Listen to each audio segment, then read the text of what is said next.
Boom, you are live. This week's episode of Here's What I Don't Get is brought to you in part by copious amounts of alcohol. If it weren't for copious amounts of alcohol, there'd be a lot of fat women out there sad and lonely. Copious amounts of alcohol working hard for you.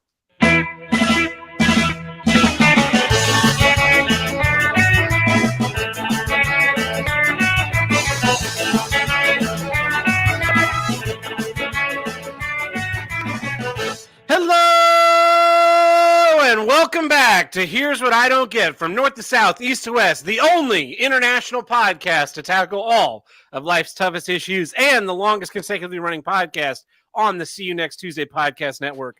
I am your host, Tab Burton. With me today from deep in South America, the one, the only, Joe Chaco. Hola, me and Chata. Tab. It's it's funny, man, because like you get to be in the groove of the, like the week to week, right? And Yeah. I get to live vicariously through you when I'm driving, and just because there's a lot of truckers that listen to this show. I'm sure there's got to be a lot of truckers that listen to the show. So There are. hola to the truckers. My respect to as a Canadian, extra respect to truckers. Yeah, man, how you been? Like, I'm following along. I'm one episode off on my catching up. So now I'll be 2 episodes off because I'll have to go back through this because I mentally I've got to be like, checking out and just letting the performer do its thing. Once the show is over, your brain just kind of like it almost, your brain shuts down. You do the show, and then you kind of wake up an hour later, and you're like, oh crap! And then I go inside. I'm like, what did I say? Oh no, what did I say? Yeah. And then you get a comment, and it's like, I thought it was really interesting, that thing you said about like Guam, and you go like, I don't remember talking about Guam, and you gotta go back and listen. Yeah, no, I know exactly what you mean. I've been like that now for 5 years.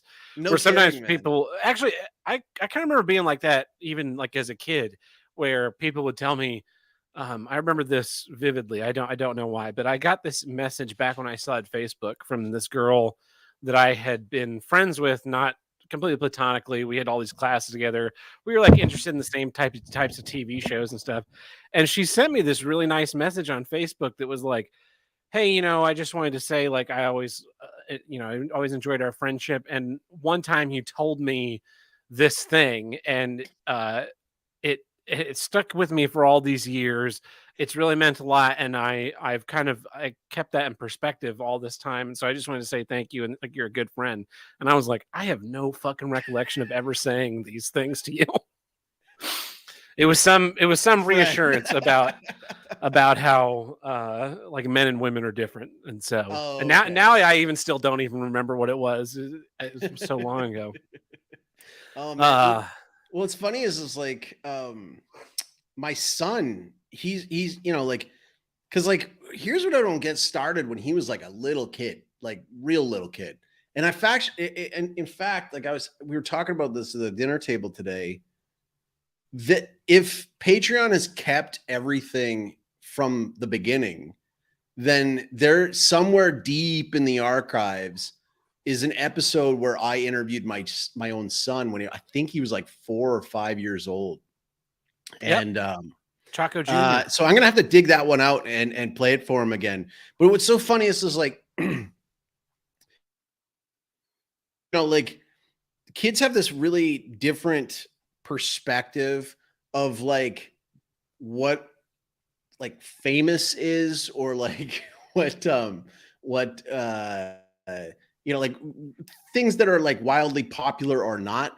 So like when I say to him, I'm like, yeah, I'm gonna go and do another episode of Here's What I Don't Get tonight.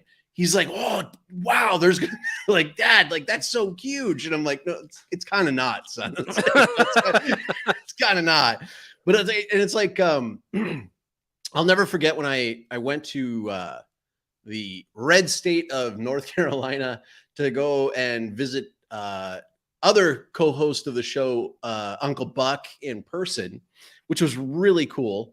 And at the time we were doing another podcast, just Buck and Chaco, and it was the more faith-based show. But it was funny when we got there because like his daughter was so impressed to meet me, like this, person in her life, and she was like quoting the show, and I'm like, wow, like they. What's funny is because I don't let my kids listen to any of this stuff.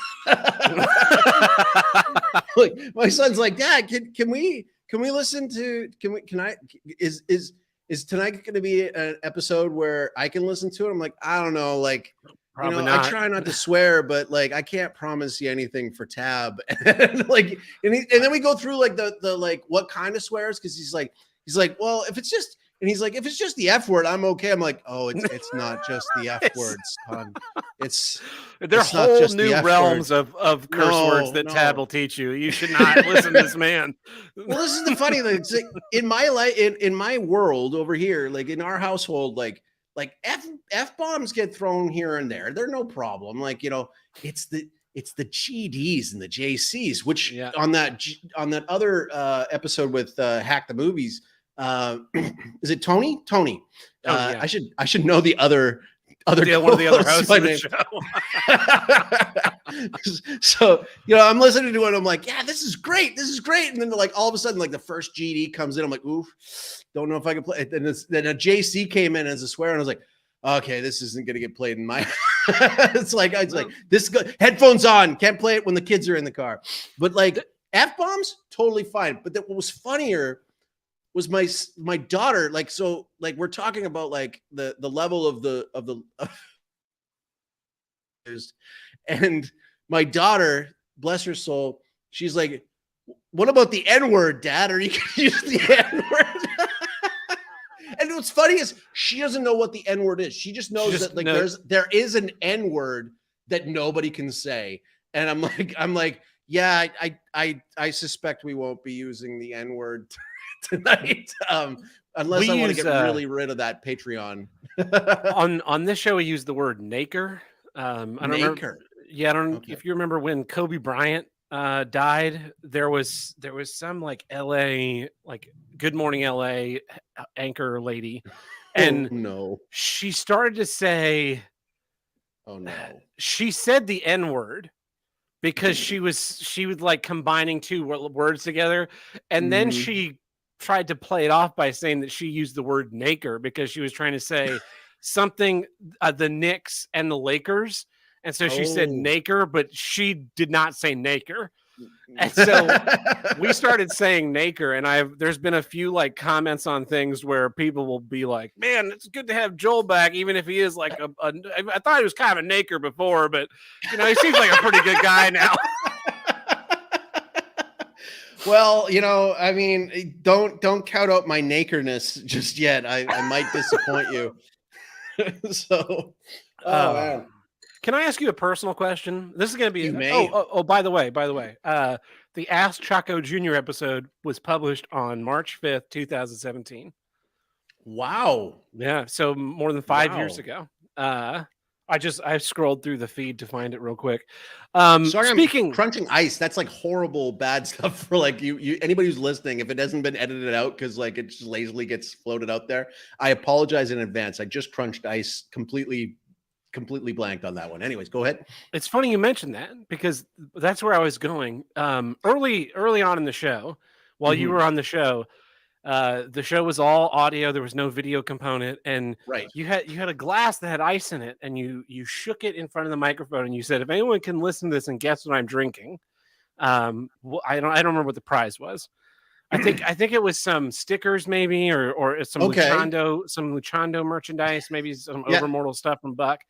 And some friend of yours of the show guessed that it was Fernet. Yes. And people are going to be like, why does Tab remember any of this? It's like it's rampant autism. Yeah, it was Fernet. Yes. Are you talking about this stuff? That is it. That's the stuff, man. That stuff is awesome. This stuff is awful. Did you have it with Coca-Cola? No, I had it. There was some cocktail that I needed. Like, if you can see the level, like this bottle has been opened. It had like a tablespoon of Fernet in it for some cocktail. I don't remember what the cocktail was. It's digestive. Off the top of my head. Like it's Italian like grandma medicine, and like it got taken up by the Argies, the Argentines, and did I tell the story of it? Like why I started drinking it in the Nope. You just said it was Okay. Fernet, and I had never heard of it before. And then years later, fast forward 4 years or something, I'm I had looking at Fernet these. before we had the show started. Yeah, I was like, Yeah, I'm okay, looking so at recipes. I see that name, and I thought, is that what Joel was drinking that one yep. episode of the And you got podcast? the right one. And you got the right one because there's like several different ones, but that's like because like it's this weird KFC type formula thing where like they won't leak the recipe of that particular one. Yeah. And it was so back in it was the day after Christmas in 2014. And I was scrambling to get everything done in time because my television show it was supposed to begin taping. Excuse me. Supposed to begin taping at the end of February in 2015. And was going to be, our premiere was supposed to be in March. And I didn't have a ring yet. So a wrestling show without a ring it's not very good. And so It seems like it'd be almost impossible. It's not great. And so and nobody here knows how to make a ring. And I was supposed to get a ring shipped. They screwed it up there. So I had to scramble. I had to find this like guy in like Buenos Aires who was like a metal worker who also doubled as a wrestler and guy. And I found him on Facebook and he was making my ring for me. But the problem was I couldn't just send him the money because Argentina is Argentina. And Argentina's got these weird banking laws and they always screwing up the currency. And so like I forget, it was something stupid. Like if I sent them $1 US in his bank, he'd get 8 pesos at the time. Right. But if I went and I took $1 to an exchange place, I'd get 12 pesos. Right. So I'm like losing I'm losing a lot on the exchange if I just sent him a transfer. So, and this ring was like $10,000. So, like it would change it to being $15,000 if I did it this way. So, and because it's Latin America and it's Argentina, is that all the supply companies that would give him the materials to build the ring in time would close for like a long Christmas break. So I had to exchange $10,000 worth of US dollars into pesos. And then I bought a ticket to fly to Buenos Aires because I was saving $5,000. A $500 ticket to go to Buenos Aires just made sense. And also just was like safer because I couldn't send by Western Union or any money transfer thing. Cause I would you can't send pesos to pesos. You had to send US dollars to peso. It was just like this weird, crazy thing. And I tried so many times. I'd go across the border and we tried to Western Union it. And there'd be like a daily maximum when I couldn't get them enough to get this thing in. So finally I ended up, flying there on like December 26th. And I get there and I like took like an illegal number, like an illegal amount of cash with me to do this. Like, it's like tucked into your belt and stuff. No, I had it in a backpack in my carry-on, like stuffed into like a box for like a clock radio I had bought, like, somewhat time before. So I get there and this guy picks me up at the airport. And like Argentine Spanish sounds very different from Paraguayan Spanish. Like basically who's like trying to like pick it up. So it's me and this like giant Viking looking wrestler guy driving around town with this large amount of cash going to this like to my hotel to count it out on the bed so that he can then safely take it back to his thing. It was just this big weird thing.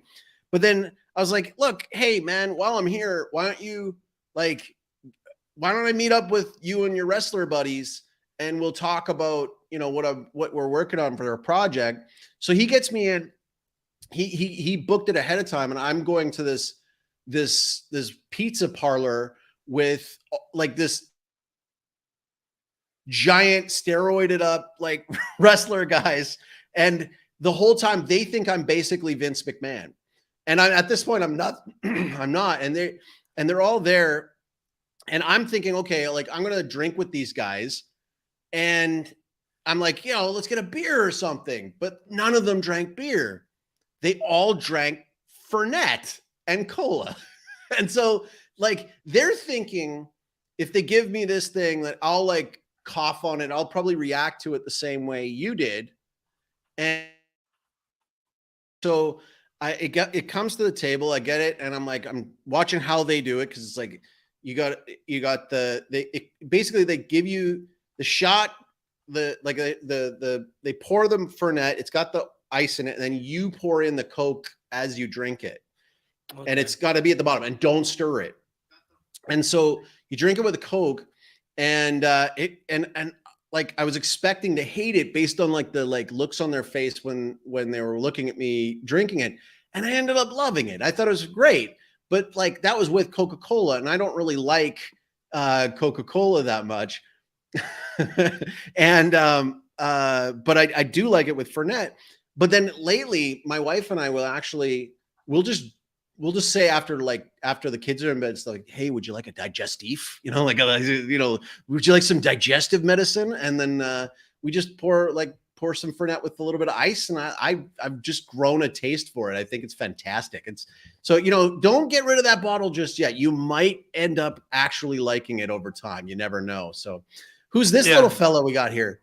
Oh, this is my cat Reacher. He's the vice president of Here's What I Don't Get. Oh, okay. Yeah. We got a new cat this week. Or not this week, like 2 weeks ago. No, it was last week. We'll get to the issues here in a second. But yeah, it was a weird day because I wanted to. Actually, I'll save it. I'll save it for after the show ends for the call-in part, because I have a good. It's incorporated into my fish story, so okay. I can always bring that in at the end there. So cool. Well, let's hop into some issues. What's your issue this week, Joel? All right. Here's what I don't get: shitty shuffle algorithms. So do you know what I'm talking about with this? Shuffle algorithms. So it's like, I don't want to spoil your issue, but this was happening to me the last 2 days with Pandora. Okay. So you still get Pandora. Okay. Well, yeah, I inherited using Pandora. And so it was like yesterday was Yes Day, and it was just like yes song after yes song after yes song. And which is fine. I like Yes, right? But I'm working with a bunch of like 18 and 20-year-olds. They don't know who Yes is. That's not gonna fly. Yeah. And then today was Phil Collins Day, and it was like just Phil Collins song after Phil Collins song. And I'm like, who is picking this? Well, that's the thing, right? Like, so like what bothers me, like Spotify playlists, and I like making like really long ones. I just kind of dump a bunch of stuff in there, stuff I like, you know. So for example, like for Canada Day, I made this gigantic Canadian content playlist, which like it tells you how long it would play. Like this playlist is like 8 days long. Like you can play it all week and not hear the same song if you weren't a shitty shuffle algorithm. And so like I try to put this this shuffle on, and Spotify, for whatever reason, they think if you listen to a song all the way through, like you're gonna want to hear that again, like tomorrow, you know. And it's just like I'm like, I heard that, and like why is this playing? Like we have playlists for like long drives with the kids and stuff. And like, I try to make them longer so I can, like, you know, show the kids some music they haven't heard before, like tell them the good stuff, right? and it keeps playing the same thing, so that like it takes songs that I actually liked and then makes me actually dislike them, because like like there's this bit. I used to really like this comedian, John Mulaney. Do you know who Yeah. he is? Oh yeah. And he's got this really great bit about his buddy who like jacked a What's New Pussycat jukebox. at the Salt and Yeah, Pepper yeah. Diner. Yeah, Yeah. but at a diner. He just so for Hold those who on. haven't heard the bit, well, go ahead. So the bit is him and his friend John go into a diner and they play. The jukebox has like 4 plays for $1 or something Yeah, like that. So they put in like What's 20 New bucks. Pussycat, like $10 worth of What's New Pussycat, and they end up Yeah. playing it like 21 times, and the diner goes crazy. Here's the craziest part, though: the venue where Chicago Road Rage was across the street from the Salt and Pepper Diner. Oh, that's the place where Yeah, that bit comes from. we were outside the theater like talking, and I'm talking to some guy, and I kind of look past his shoulder and I see Salt and Pepper Diner, and I'm like, no fucking way.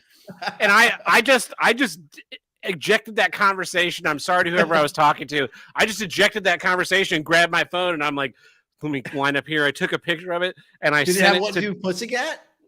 Still in the jukebox? it was closed. It was closed. Oh, Yeah. So I sent the picture to Tim, and I was like, I cannot believe. Like, I know one thing about Chicago, and that's the fucking Salt and Pepper Diner is here. And then boom, I happen to be right across the street from it. So yeah, that's it's a great hilarious. bit. Yeah, well, and that's the thing. What I also like about the bit is that there's this, like, he says the genius of his friend was that he snuck in one, it's not unusual, right? And so that's what ends up happening to me is I'm like, I'll be slipping through my shuffle, and then like an actual new song comes on. I'm like happy for a second. I'm like, yes, finally, you finally got it going. And then like the next song is like the song that I heard yesterday, and I don't know if you got these in the US, but like all across Canada, it's the same radio station. It's called Jack FM, right? So Jack FM is supposed to be like an all mix, like not all new, but like, and their whole shtick was like, playing, the songs you love and trying not to like repeat. Mm-hmm. But like the problem is I remember I was working one of the worst jobs. I worked for City Financial, which was like, just crappy, like high interest loans. Like it was just like the scummiest job. And we had Jack FM on at work like all day long. It was really one of the last times I ever actually worked in like an office with like a at work radio.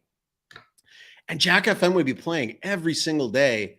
And it was like because I'm my ADD kicks in and I can't tune out certain sounds or songs. Like if I'm at a beach and I'm trying to like just like chill out at the beach and somebody's got a radio on, fine, I can listen to the radio. But if somebody's got a radio on and then on another side of the beach, somebody's got like some stupid drum circle going on, I go nuts. Like I can't relax. Like I can't. It's just too much going on. And so like with Jack FM, it got bad. I started like being like Rain Man about it, like, all autistic about it, like going to like my coworkers and like calling the next song and like knowing exactly what was coming next on the playlist because they had no shuffle. It was just the same thing. It was just the same. You could almost tell playlist. Tell the time of day. It'd be like, oh, here comes Jack and Diane. It must be 3:35. Exactly. It's like, oh, here comes Billy Joel's and Only the Good Die Young is, that means it's almost lunchtime. Only the good could be so lucky. Oh man. But like, so we don't take the family out too often to go out to a restaurant here because it's like a 20-minute drive and I gotta get somebody to watch the dogs and all this kind of stuff. So like, but when we do, it's kind of like a big deal. And like we drove down to the local, there's like this really cool, ruin bar. It's like an old train station that's been turned into like this really cool bar. And that sounds and cool. The thing about, yeah, it's awesome. But, and the other thing is like, cause like we're Canadians, we eat really early compared to Paraguayans. Right. Like, I mean, Paraguayans, like if you invite them over for dinner and it's before 9, they're like, what is wrong with you? It's like, like, so, but the place opens at like 5:30 or 6. and then the thing is that we went there at 6, and like every time we go to a restaurant, in Paraguay, if it's not lunchtime, we're alone. We've got the whole place to ourselves. It's great. It sounds awesome. Yeah. It's kind of great. But like the funny thing about that is we're sitting there and like the kids are doing their thing and they're coloring and they're doing, we're making cracking jokes. But my wife picked up on it. Usually I'm the one that picks up on it. My wife picked up on it this time. She's like, "Hey, we already heard that song tonight." It's the song. It's like American Boy. I think I've heard it before. Yeah, it's like oh, okay, that's the last time I did. Anyways, so like, okay, it played before. We've heard it, great. So then twice, because we hadn't even done our food yet. Twice we'd heard it. And then like another song comes on, and then it's like the third time. Like the third time it's played, and my wife is looking at me, and we're starting to get into the like, should we say something or mode, like and here it's like, because like we're already like alone in the restaurant. Our Spanish is good, but like there's certain types of nuances of things like like because Paraguayans, they're really tolerant people. They can tolerate all kinds of discomfort. How do you say in Spanish? If I hear that song one more time, I'm going to burn this damn place to the ground. Exactly. And then it played again, a fourth time. And this was right before we still hadn't gotten our food yet. And so I'm putting on my best face. I go up to the lady, and like the employees are milling about. And the thing is, I don't know if this is a shuffle or they just really love this song. You go up and you're like, "Hey, can you stop playing that song?" And they go, "Yeah, whoa, that's our favorite."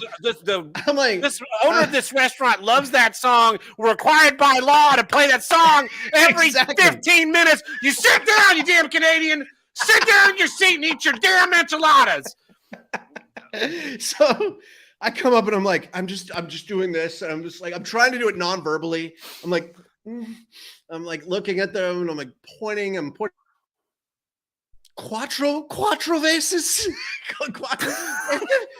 ¿Puedes cambiar la música, por favor?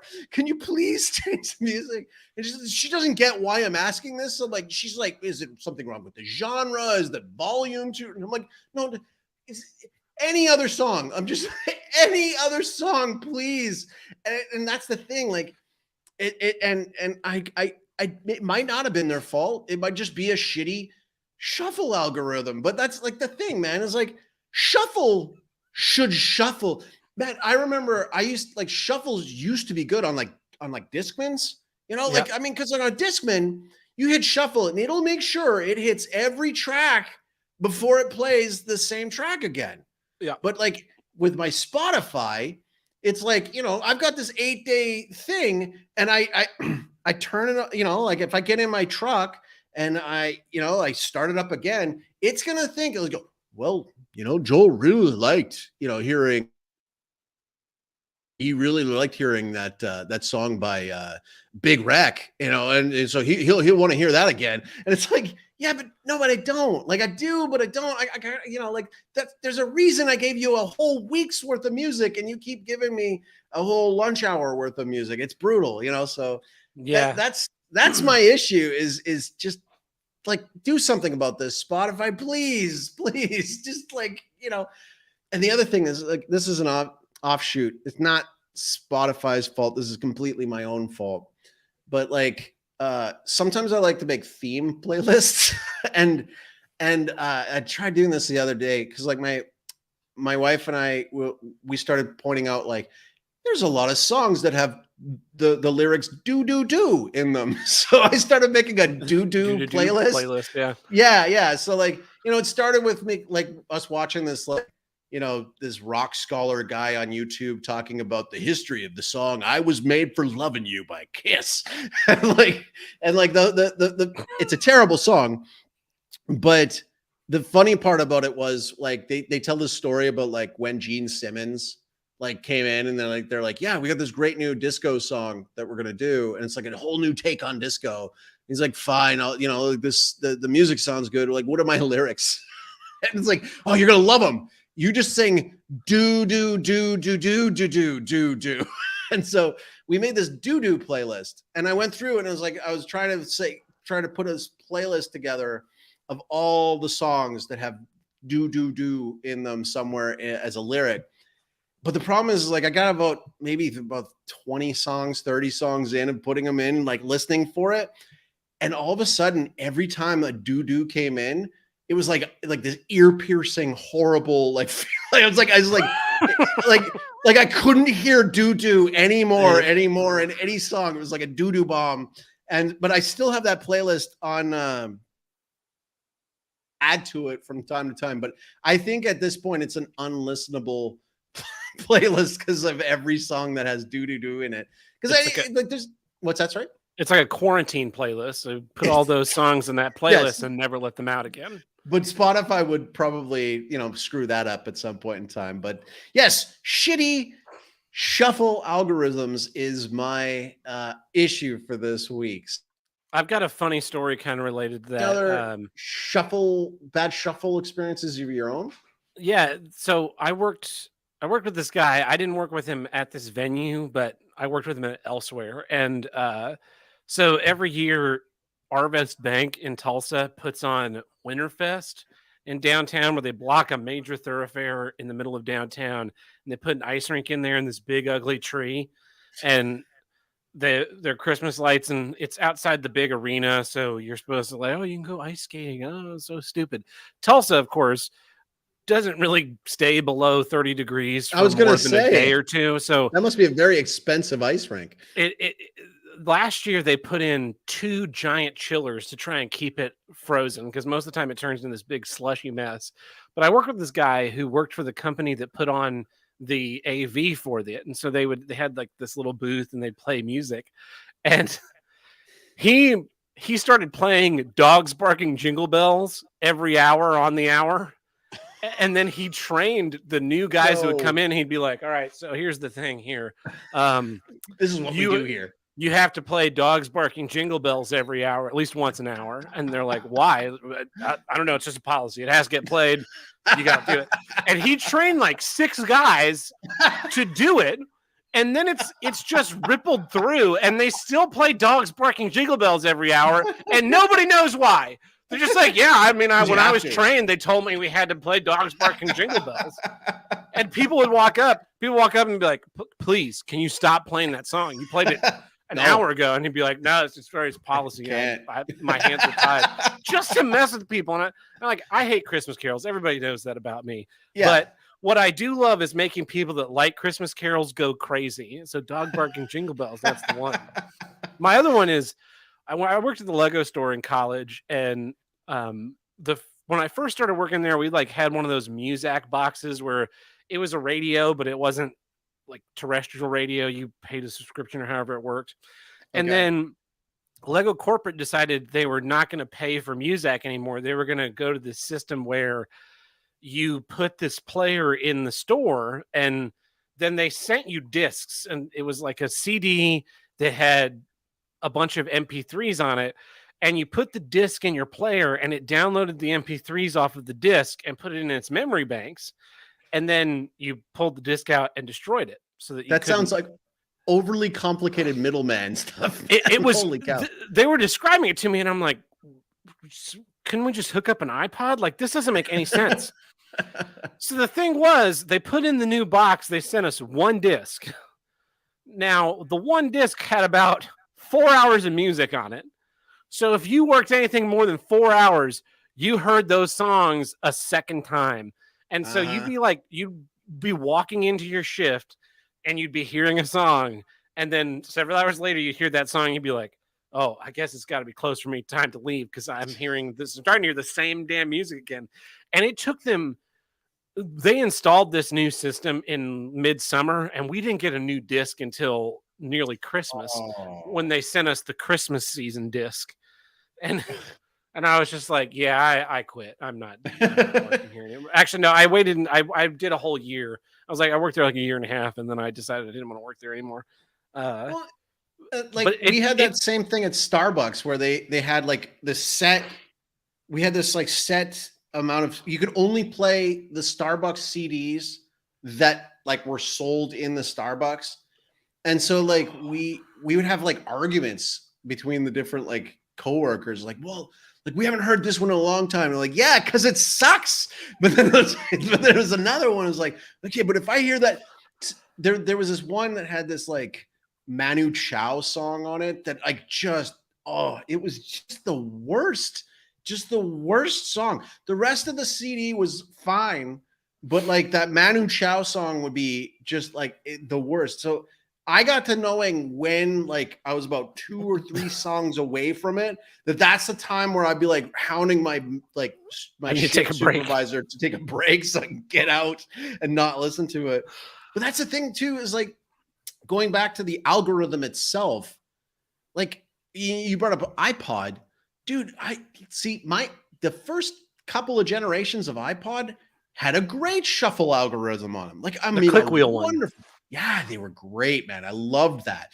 Like, it was just the best. It was like, I had so much music, you know, like at that time, like even 4 gigabytes of music to a person who had used to be like carrying around a CD wallet and like a backpack and like a Discman to go on the bus and stuff like that. To have 4 gigabytes or 8 gigabytes of music was like a godsend. It was the best.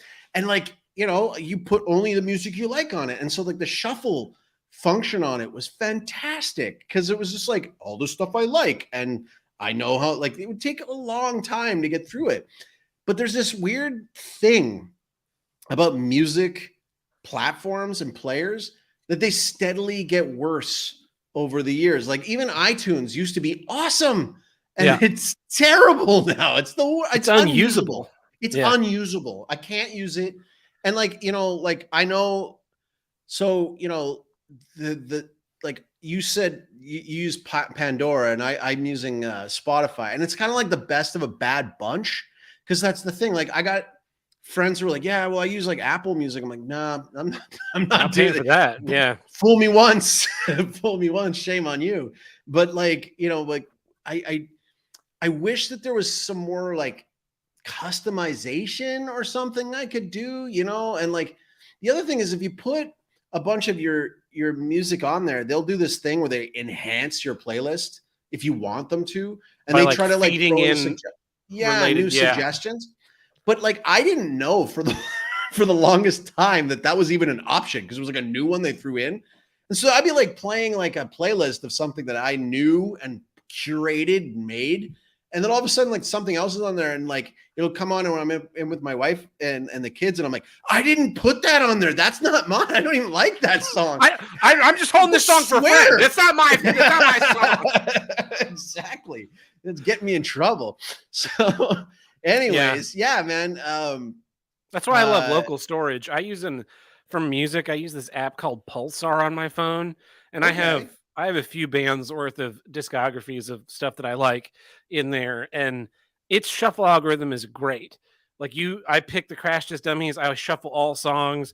There's like 120 songs, and I hit play. I can see it in my car. It pops up on the dash, like where I am in the playlist, and I hit play, and it's 1 of 120, and then I skip to the next song. It's 2 of 120, and it will not play any of those songs again until I hit 120, and it stops the playlist and jumps back to the beginning. It's great.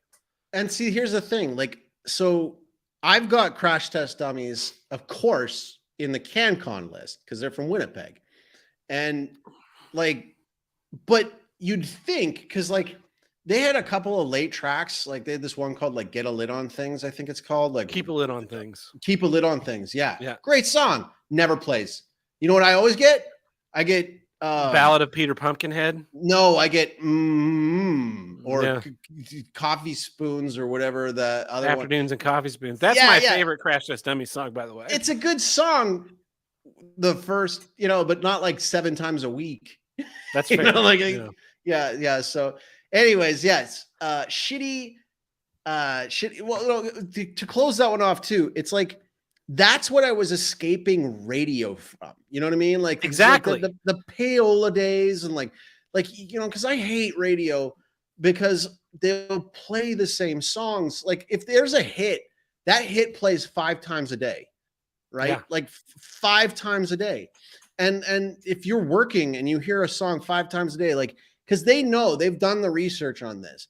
If you play the song enough, it'll get caught in the, you might not even like it the first 20 times you hear it, but then after a while, like you start to associate it with like good feelings of that day or whatever. And you And start it's just- walking around humming it to yourself, and you're like, I gotta get this out of my head, and let me Yeah. buy the album. Yeah. Let me buy it.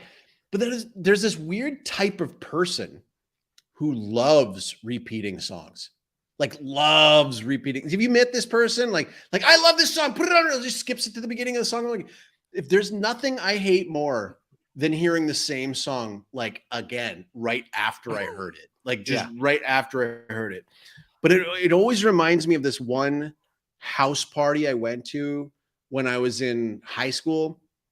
And like the worst kind of person at a high school house party is a non-high schooler, like somebody who's older than the high schoolers. Like it's like, who invited that guy? I don't know. He's in college. He must have broken up with so-and-so. And there was this one time I went to this one party, and there was this guy, and he was just like this just gigantic, just like Jabba the Hutt looking guy, but I mean but with like big biker arms, and he was sitting in front of the stereo, and he just hijacked it. Like nobody could change the music. And I think he was like mourning like a breakup. And so he just had on repeat the song Lightning Crashes by Live. Yeah. Like on repeat for the whole night, and nobody could change it because he would beat them up. Like he would just like, there was no, he just chilled the party with like 12 in a row, Lightning Crashes by Live. And now I can't think of, every time I hear that song, I only think of what that guy looked like and, why we all left the party. Yeah. I that's why I hate the Eagles now, because in 2010, 2009, 2010, whenever the arena in town opened, they were the big opening act. And every radio station in Tulsa played the Eagles. Like every fourth song would be another fucking Eagles song. And it got to the point where I worked at this barbecue restaurant, and we had the radio playing, and I'm cutting meat, and it would just be like the first 3 seconds of an Eagles song. I'd be like, change the goddamn radio. Oh, sorry. Change the radio station. I can't listen to another fucking one of these songs. And not just one song, the entire discography. So I turned into the dude from The Big Lebowski. I turned into the dude. I cannot stand the Eagles. I mean, the last time I was in Tulsa, I went and saw my dad playing, and they started playing the Eagles song, and I was like, play a song that doesn't suck. Now wait, hold on. Is it all of them, like 100% of them? Because I also hate the Eagles. Joel, if I had a time machine, I would not go back in time and kill Hitler. I would kill every member of the Eagles as babies. Every goddamn one of them. Sorry. Okay, you can kill all but Joe Walsh. Joe Walsh especially. No. Joe Walsh did a song with Stuttering John, that out fat alcoholic fuck. Life's been good to me so far. Life will be good to you when someone puts a bullet in your brain, you bastard. Come on, son man. of a The bitch. Rocky Mountain Way is a great song. But no, man. Try and Love Again. It's an amazing song, man. Try and Love Again. Nobody ever plays it. It's on Hotel California. I don't like the Eagles, but that song, man, that'll get me every time. But put them in a capsule, launch them into space. Every one of them. Oh man, just hate the. You change the radio. I've had a real bad day. And I hate the fucking Eagles. Ironically, don't care for that movie, but that one line, love that one scene in the movie. I had a real rough day, and I hate the fucking Eagles, man. I go, yeah, I get that one. I totally agree. I feel you, man. So there's my issue. Awesome. That's a great issue. And so now we're going to go into the news, and then after that, we're going to go back into that same issue again. and play it off like we didn't, we didn't just do the same issue. Or we'll play it off like, well, you liked hearing it the first time, so here it is again for you. Here's a cover of that same issue by a different band that sucks. There's a callback. Well, that brings us to Miller episode. It's time for. This episode is brought to you by He's a black-faced lawyer. News Network. I'm calling the police. 2 if you count the cows. Well, my dad, or I saw, whoa, sorry, I just doxed him. Dad Cucks, correspondent Dad Cucks sent us some news this week. This one, I feel like this one's totally justified. This is a good one from RNN. A Colorado man was convicted of killing a woman with an AK-47 over dog poop. Michael Close, 38, was found guilty by a jury Thursday on all charges brought against him for the June 10th, 2020 murder of Isabella Thallas, who was 21. I am delighted that we were able to get justice for Isabella Thallas, said Darian Simon, Denver District. I'm delighted that we were able to get justice for Isabella Thallas and Darian Simon, Denver District Attorney Beth McCann wrote in a statement. Moreover, I am extremely proud of our prosecution team for their excellent work. According to prosecutors, Thallas and her boyfriend, Darian Simon, were walking their dog near Coors Field in Denver when they urged the pet to relieve itself outside of Close's home, prompting the 38-year-old to argue with the couple. Are you going to train that fucking dog or just yell at it? Close said, according to police. Close then went back inside, grabbed an AK-47 that he had taken from a friend who was a sergeant with the Denver police, and fired at the couple 24 times.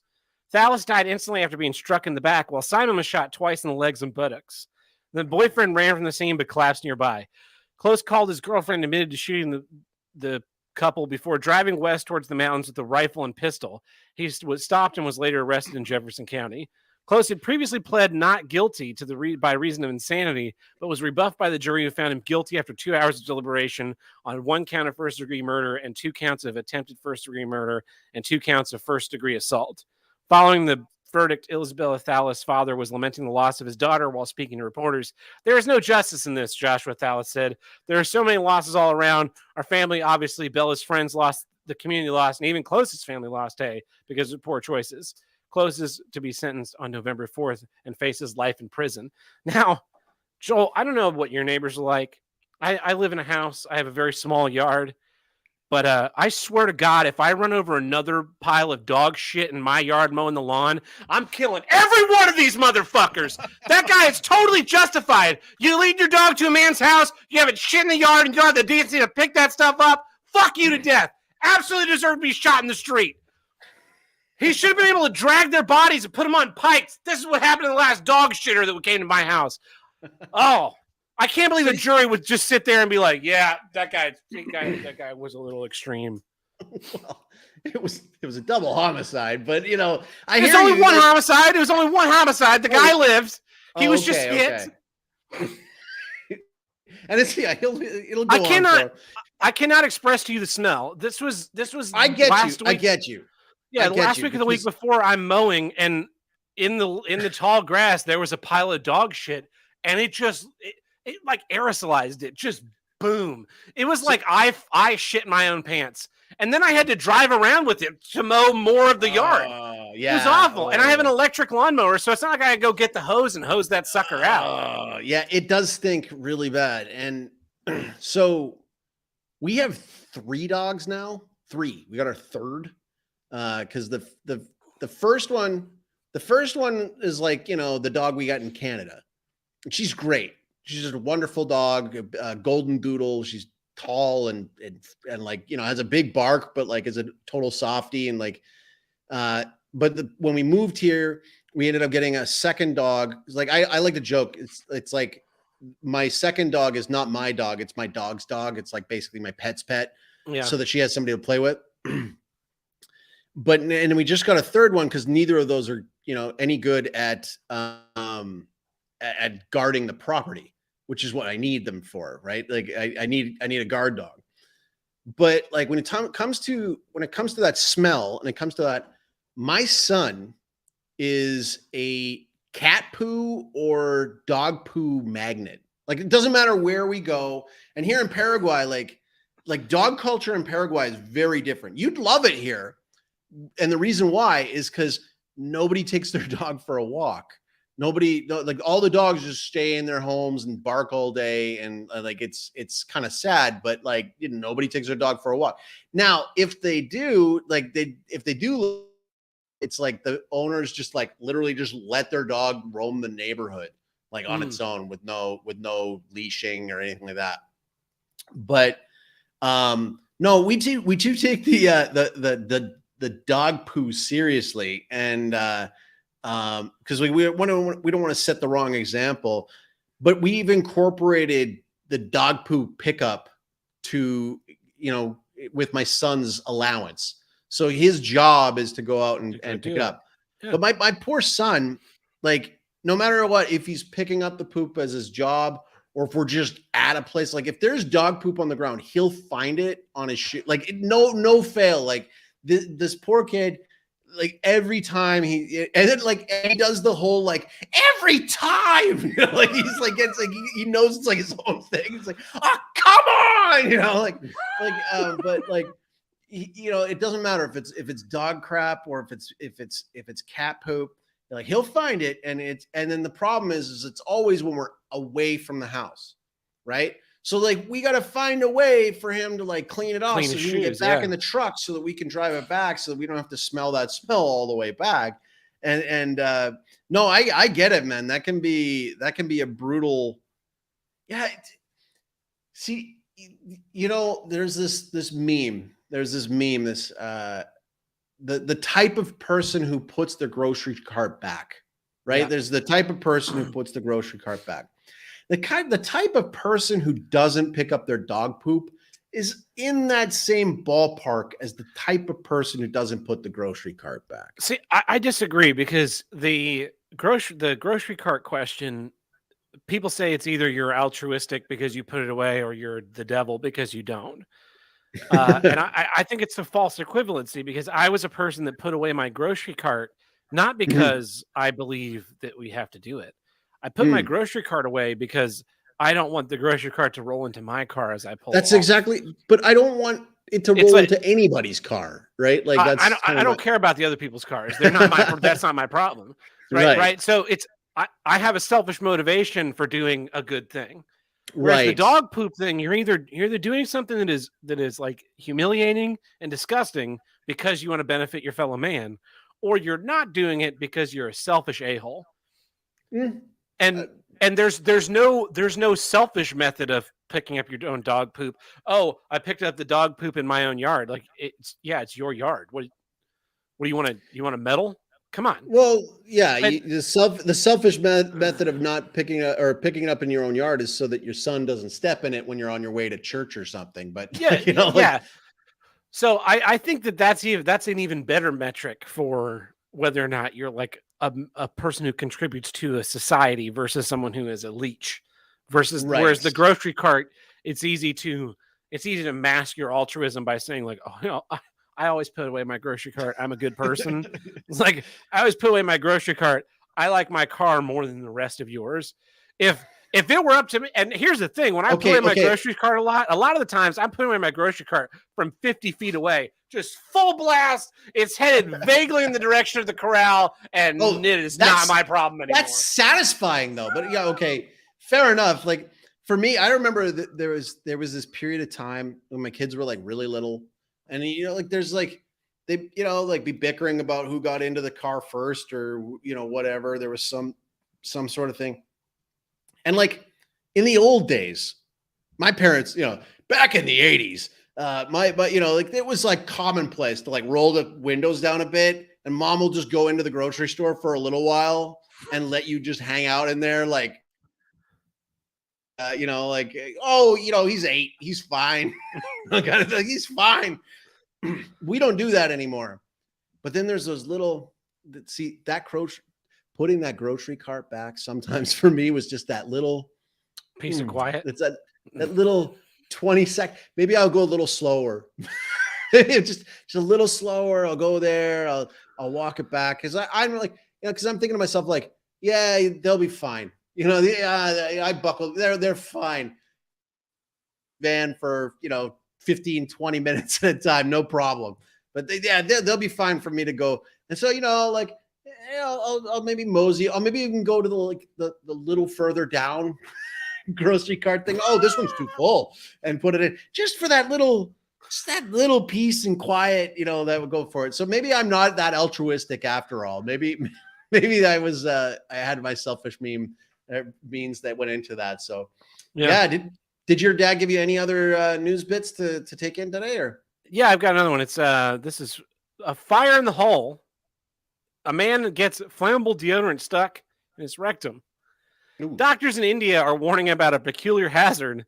In a new case study this week, they detail having to remove a can of aerosol spray deodorant from a patient's rectum. It's an injury made even more potentially dangerous due to the risk of fire or explosion should the offending object be removed using cautery or any energy device, they write. Household objects getting stuck inside people's butts is nothing new. Sometimes this behavior can be the result of mental illness or curiosity among people, often kids, who just didn't know better. A lot of the time, though, it happens for exactly the reason you would think, sex stuff.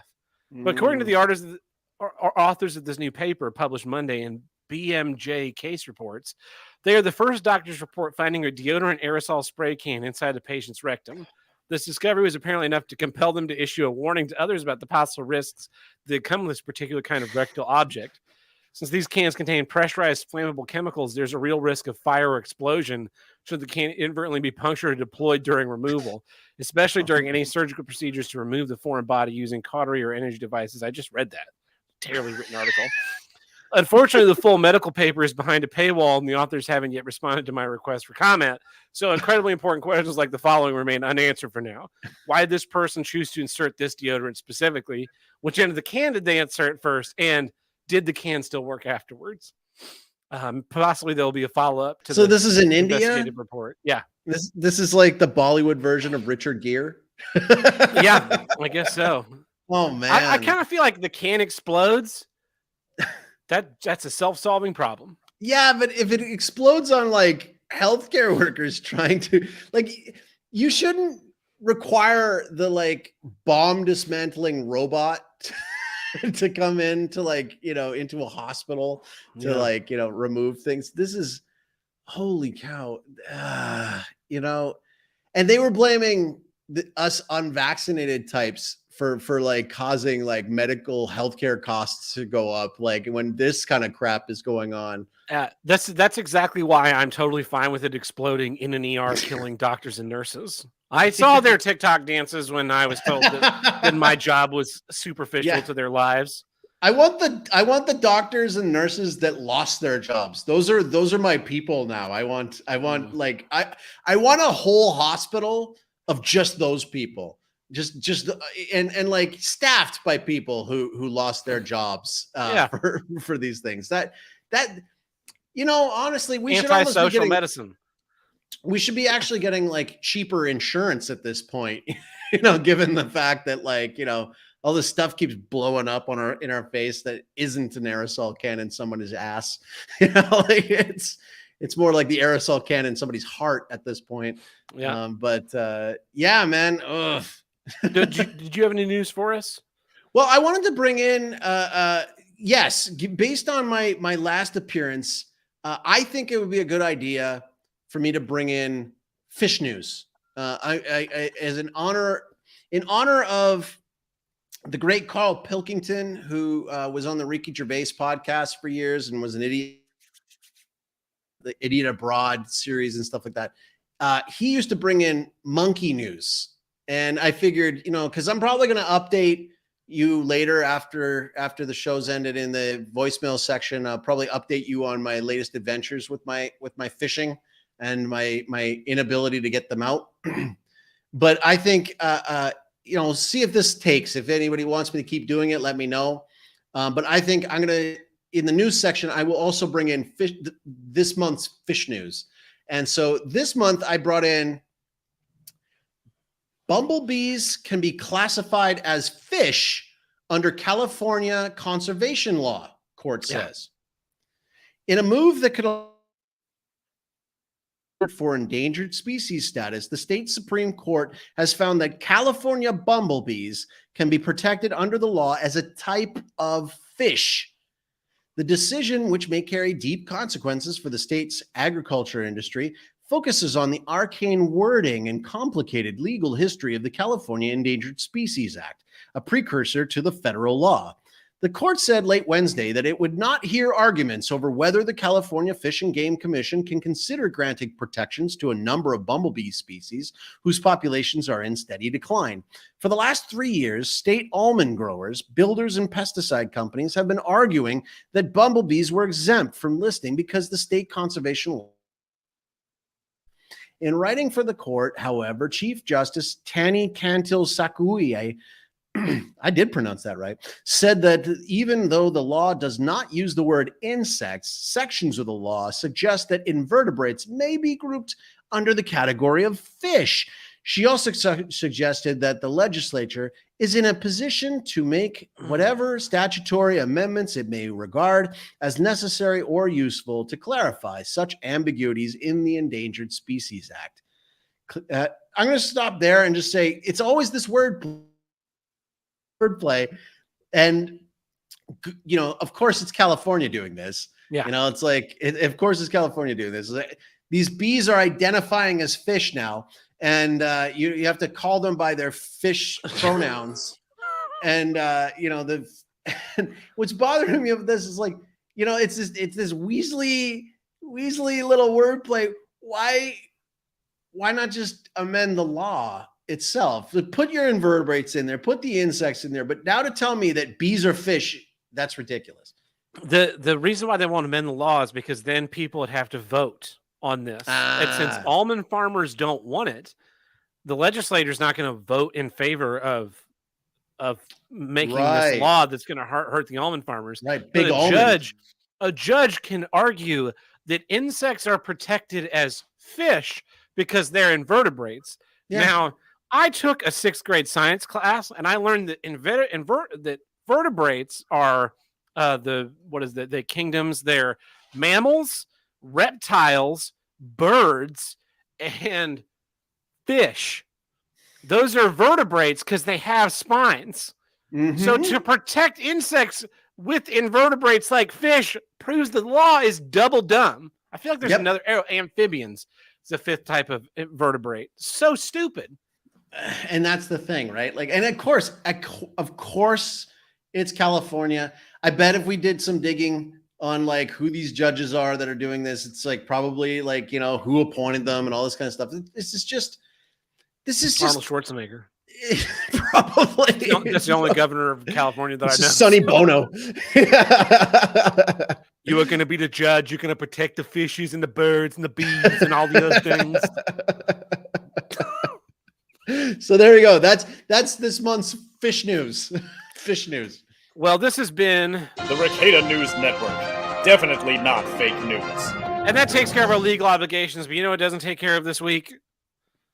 Hunting down bees and killing them because we hate the environment. And if you want to help us with this mission against bees, you can visit us at patreon.com/HWIDG, which stands for Here's What I Don't Get, which is the name of the show. And over there we have 5 tiers. We have the $1 tier, which gets you early access to each week's episode, plus our monthly mini-sodes. We have our $2 tier. We throw random bits and bobs we do now and again. I think we're going to do a review of the new Halloween movie. I think Tim and I maybe get Tony from Act the Movies to join us. There's no way that movie is going to be good, so do a review there. We have our $5 tier. We do our monthly bonus episodes. Here's what I do get, where we drop the hate and talk about what's great. We have our $10 tier, where you, the fan, submit a film. You vote on what film we watch, and we sit down and watch and record a feature-length commentary. We're going to be having those getting back up and running very soon. And then finally, we have our $50 Spite Producer tier, where you get a say in the show. You can ask for us to do a special commentary. You can ask for a special bonus episode. You can ask maybe have a second co-host come back one week.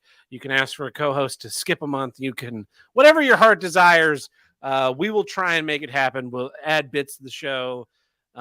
That's what the Spite Producers get to say. Like, you really get to dictate the terms since you're a big, you're like Patreon-y. a co-producer at that point. Yeah, exactly. So we thank all of our patrons, big and small. Without you, the show would not be possible. We would not have made it 305 episodes, nearly 6 years of uninterrupted content without your generous support. And we all say thank you so much because, like I said, we wouldn't be doing this anymore. Yeah, thank you so much, everybody. It's cool to see it keep going, man. Like I didn't even check the numbers Like, 'cause I remember what it was like when we were first starting off, and we were like, clapping and going, "Yeah, this is great." We only had a few different tiers, but like, yeah, it warms my heart that this show is still going, and that is getting the great support from such a great group of people who are behind it. It's not just the financial support, but just like the comments and the community that's formed around it. We It's have really a cool. great community. I think we have, of all of the TDS adjacent podcasts, I think we have the best community. Like, we have our Discord. You should join the Discord. hwidg.com/Discord if you're not a member. We have like people that listen to the show. Pretty much everybody that's in the Discord listens to the show, which is not the case with other shows. We talk about like lives. It's just normal people talking about normal things. There's not drama. There's not all this like hate.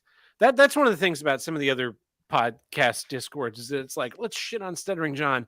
And I think that's great. I hate Stuttering John as much as the next guy, but not to name names. But like our Discord's not doing that. So I encourage you to join. If you listen to the show, join our Discord, hop in with the community, talk to some of the people. It's also great. Like, people will post stuff like, "Hey, I've got this house project. Anybody have any suggestions?" And people will be like, "Oh yeah, you should try this. You should look into that." People will be like, "My car doesn't work," or "Does anybody have a recommendation on a movie or a network storage or something?" So Oxmad live stream, no drama. Isn't everybody trying to beat up Sage? That's in the voicemails. It's not in the Discord. Thank you very much. It's not part of the canon. Shut up, stupid. Anyway, let's get back into some issues. Here's what I don't get. Puerto Rico, also Puerto Rico, to quote former President Donald Trump. So I got this email. I'm a member of a labor union, which I know is shocking to a lot of people. Oof. But I am a member in good standing, and I'm formally representative of a labor union. So wow, I got this email this week, and it started making me think. It made me start pondering. And I'm going to read you the email, and then I'll get into my issue.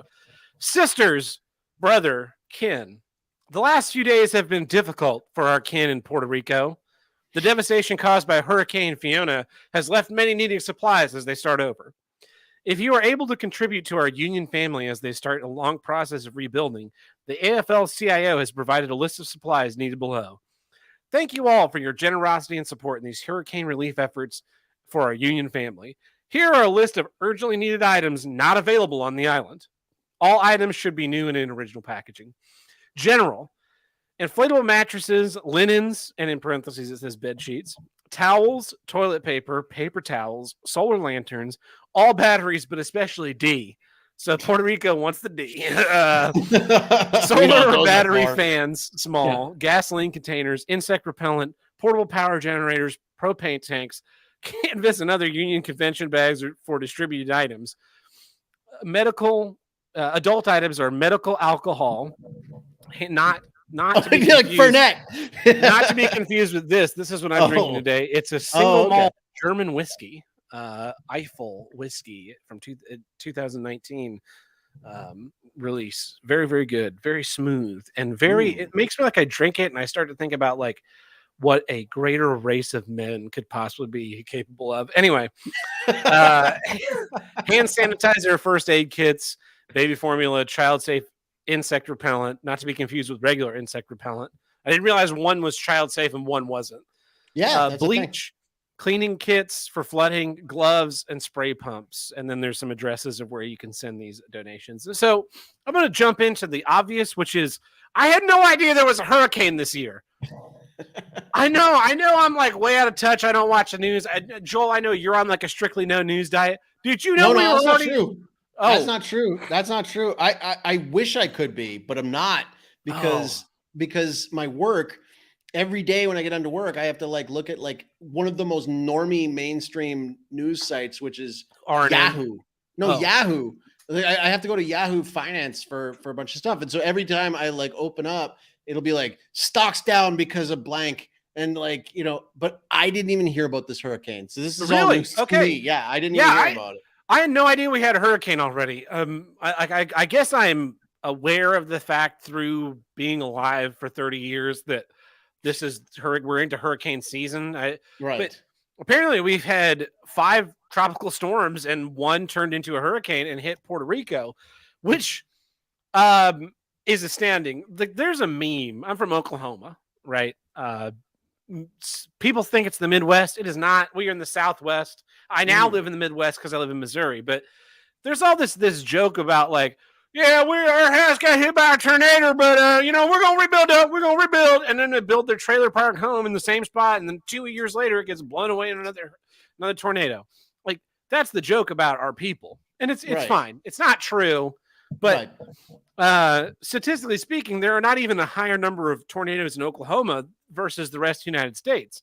I don't know why we're called Tornado Alley, but I'm just taking that. It's because you're not in California and you're not in New York, so it's easy to make fun of some area that they don't know about. But great point. That's you're definitely right. The thing about the Puerto Rico situation though is this email got me starting to think Puerto Rico got hit by a hurricane this year, and the first thing that popped into my head was I made the joke at the beginning of the episode. During Trump's presidency, I don't remember exactly what year. I think it's all just a blur of time to me. But there was a hurricane that hit Puerto Rico, and Trump went down to Puerto Rico, and like he's like tossing out paper towels to people. Yeah. And he's handing them out directly, and like the Trump Foundation or whatever group it was had given a bunch of money. Plus Melania was there too. She had like that jacket on that they like ripped her about. Like, yeah. So I vaguely remember that. I wasn't like, dear diary, today my hero Donald Trump went down to Puerto Rico and brought the savages supplies of paper towels. I'm on a no news diet. I kind of catch. Go ahead. Sorry. Yeah. I catch the news you posted in our private chat. You were like, I'm trying to follow what's going on through memes. Like I catch the memes of news coming into me.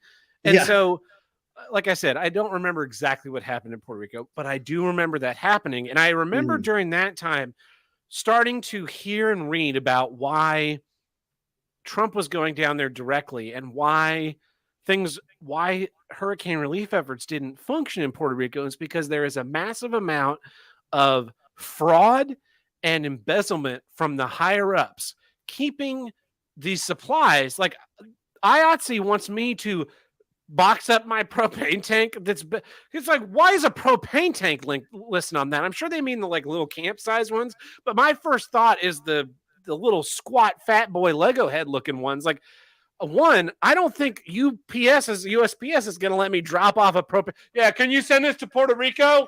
No, we can't. No, just send us money and we'll do it for you. Yeah, that's what they really want is they want you to send some money. And then where does the money go? The money doesn't go anywhere. Right. As evidenced by the fact that Puerto Rico is now facing another humanitarian crisis from a hurricane. It's like, what didn't you do anything to fix this shit 4 years ago? Okay. Or 2, I mean, minimum 2 years. It had to have been at least 2 years ago. It was between 2 and 6 years ago. This same thing happened to Puerto Rico, and I just don't understand like how people were like, "Oh yeah, we're going to make Puerto Rico the 51st state, and like we'll get another bit." Add 2 more senators. Yeah. The crime has to be so bad, and I'm only vaguely on the periphery of this. I was gonna do research. I got sidetracked. I was gonna be like, I have the real information. Blah blah blah blah blah. But that's not really not the show's about. I can't imagine wanting to live there, and I can't imagine finding that kind of status quo acceptable. And I hate the fact that we live in a culture where 2 to 6 years ago, this news story comes out. Puerto Rico ravaged by a hurricane, terrible corruption, embezzlement of funds. These relief supplies don't actually go to people. They go, the people hoard the upper echelon hoards them. And then just a few years later, I'm getting this email that's like, send us money again. We need this money again. Like, whoa. Why didn't you fix the problem before? Hang on. What if it didn't happen and your union just has like a random set of fundraising like emails, and it's a shitty shuffle algorithm that like played this one again 6 years later. It's like if you looked it up, it's probably the same hurricane name or something. But you know, Yeah, it's for all it's intents and funny 'cause purposes, it could be. could I don't be. know. but it's a cut and paste thing. And I'm not trying to sound like insensitive, because like there are innocent people that probably were harmed in this hurricane that did not deserve. And like when it comes to corrupt officials and stuff like that, like pretty much like it's across the board, right? And I Yeah. used to come from this. I remember when I moved back to Canada after living in Paraguay, because like the first time I was down here, it was like you drive past these like giant like apartment buildings that are unfinished. Like they just got started and it's now just a husk or like a skeleton of what could have been a big project. Who was the bald guy that was running for prime minister? He was like on Shark Tank. Oh, Kevin O'Leary. Yeah, I Mr. remember him Wonderful. talking about those where they would like the stuff would get started and then halfway in they just throw in all these obstacles to basically Yeah. shut the project down. Yeah. And so they have a saying down here, and it's basically like comen la plata, right? Which which literally translates to they ate the silver, which means like they ate the money. Like it's like the money's been eaten. And locusts, right? Like these like we tried to do an oil deal down here, and I remember just every step of the way, you know, like it's like, look, like I've got this technical team that knows how to find oil here, and you don't have like any oil production in this country, and it could literally turn this whole country around to like, you know, like with the population size of this country and with the oil reserves that we know are there, like this could be like it could instantly turn into like, you know, Gaddafi's Libya type of like economy, right? And like, you know, as soon as you get kind of close, then all of a sudden somebody comes in and it's like, oh, you have to pay this person off because this person and this thing and that thing comes up, and it's like comen la plata. Like it's just it's death by a million mosquito bites, right? Yeah. And it was really frustrating.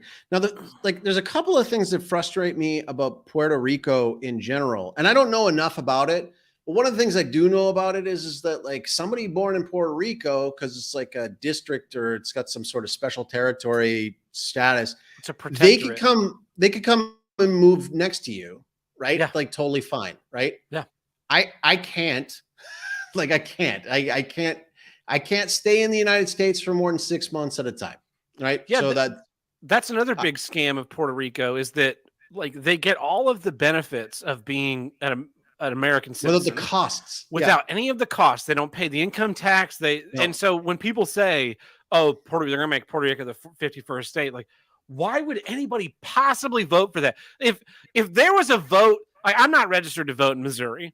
I rescinded my voter registration in Oklahoma because I don't want to be a part of the system anymore. I've joined George Carlin and being like, I'm not taking the blame for this system being at fault anymore. Like you want to say like, well, you don't get to vote, you don't vote, you don't have a say, you can't complain. Like I can absolutely complain because you motherfuckers did this shit to me. Look, you should all be smarter. But if Missouri was like, hey, we're talking about seating from the union, you're no longer gonna have to pay federal income tax, I'd be like, fucking, where's my voter registration form? I got to register today. I'm voting 10 or 15 times. Well, that's like I'm from Alberta, right? And Alberta is like known for like, you know, threatening to separate and never doing it, right? And right now they have they have a leadership campaign going on, and like one of the front runners is like, you know, open to talking about that, and that could be cool. I left Canada. But like if Alberta separated, it's like, well, that's tempting. That's tempting to go back. Yeah. But like Canada had its own version almost of Puerto Rico, and that was Turks and Caicos. So there was this period of time where there was this long talk about, oh, Canada might, you know, like might allow Turks and Caicos to join Canada. And it's like, yeah, that'll fit. Like it's like they'd be able to use the Canadian dollar. Good, I guess, for them. But then like there'd be all these like loopholes and things. We'd have to assume a bunch of their debt. Of course, there's a bunch of debt. Yeah. And like, I remember when I was a kid, I was like, that'd be awesome. We'd have cheap WestJet flights to go to Turks and Caicos, and you could have like you could fly there all the time. You could live in the Caribbean if you wanted to. Yeah. That's not how it's going to work. But yeah, like I remember, and then like as I got older, and my degree's in economics, and I remember like looking into that more, and I was like, oh, dude, what a terrible deal. Like, there's no way we would want to do that. Like, heck. We have actual provinces that would probably be a good idea to get rid of, but like, it's funny because you bring up about no, I got buddies in Nova Scotia. I'm more talking about like Ontario, but whoa, that's where Letterkenny sent, man. Fighting nerds. That's where Trudeau is right now. That's a fair point. Yeah. So what's interesting, going back to the corruption thing. So like So there was like a big flood down here during the 1 of the years that like the first time around down here that we were living down here. And I used to raise money for charities all the time. I used to be my job. Like I'd be the kind of guy signing up for like the monthly donations, the most annoying people on the street, with clipboards and the little vests. And I worked for Red Cross. I worked for Save the Children. I worked for UNICEF. I worked for World Wildlife Fund. I worked for Amnesty International. I mean, this is like totally like a, And you're saying me being a union member is a bad thing? Oh yeah. I left it. No, anyways. I definitely got red pilled doing that. Because you could see the hypocrisy on huge, massive scales. Yeah. No, I'd never seen it. I had never seen it firsthand before until I came here, because Save the Children is down here and the Red Cross is down here. And there was this major flood. And we decided, we're like, you know what? Like, we knew where the people were moved to. We knew where the shanty town was, because it's like, again, you joke about the joke about the Oklahoma trailer parks, but like there are legitimately people here that build along the riverbanks knowing full well it'll flood. Yeah. Right. Full well. Like the entire community is like, you don't want to go there. That's not where tourists go. But like we decided, okay, like, so when I was scouting for talent for my wrestling show, there was a wrestling group that was putting on shows here, from time to time. And they were going to do a charity, like to kind of boost the spirits of this group. They set up their wrestling ring and put on a wrestling show in the relocated flood victim area. And so we're like, okay, I'm going to go and watch this thing. And we're going to go and my wife and I went to the store. We got all the types of things you were listing off. We got batteries, diapers, blankets, sheets, like loaded up. And we went to this place, and like, it was like this temporary town basically. And like trying to find where to donate this stuff was impossible. Because they don't want the stuff. No. And I found the Save the Children place, and it was like boarded up. Nobody was in there. I found the Red Cross one, and like the guy in there was such a scuzzy asshole. And like, I felt awful. And then, so finally I just went to like the wrestlers and was like, hey, can you just like toss these out during your matches? So that's what they did, like just trying and you made more of a difference than $1 sent from Alberta or Oklahoma or anywhere else on the planet. Like that's my problem, is that we've all like been driving, right? And you get off on the on ramp or the off ramp of the highway, and there's that guy, and he's got that sign like anything helps. And once you give him $1, yeah, and you look at him and that $1 is not going anywhere beneficial. No. And then you take that same system and you balloon it into this massive corporation where they have 100 people, 1,000 people working for them, a CEO. Goodwill's CEO makes like $1 billion a year or something. And you have to wonder, like, when I put $1 in a bum's hand, I'm like 90% sure that dollar is going to whiskey. Yeah. If I put $1 into a corporation, where's that dollar going? It's going nowhere. And we're all compassionate people. At least it's whiskey. Yeah. At least it's honest though, right? Yeah. Like Yeah.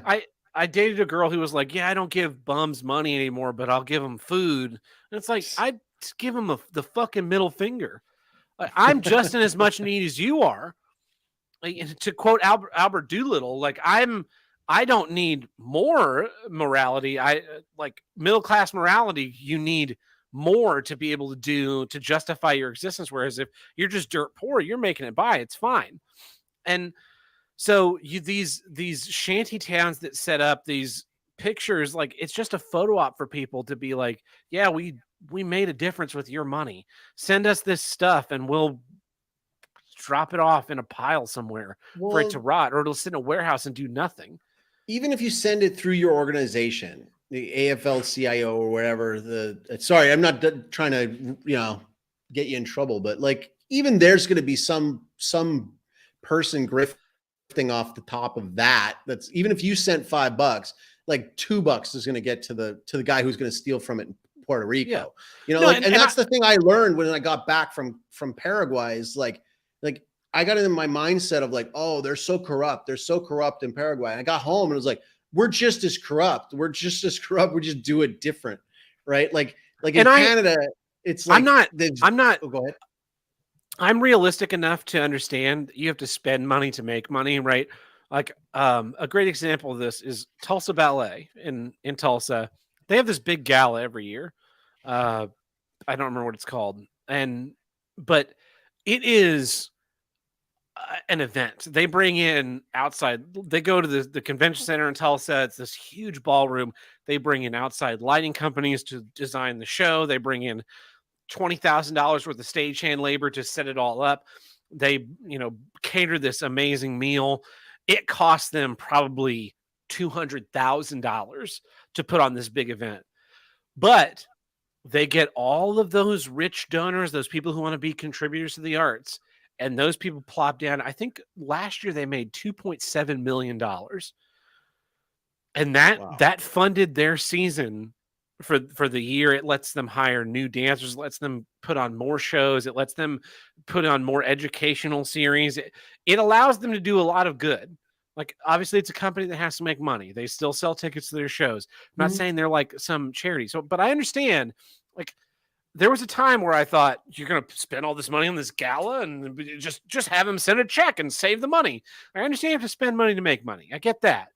Yeah. But once the money's in your hand, for you to shave a couple bucks off for yourself, it's just. But they do. Disgusting. That's the thing. They do. And like, if you did if you're calculating like, the gripe about Alberta when I was living there was like, we had what was called transfer payments.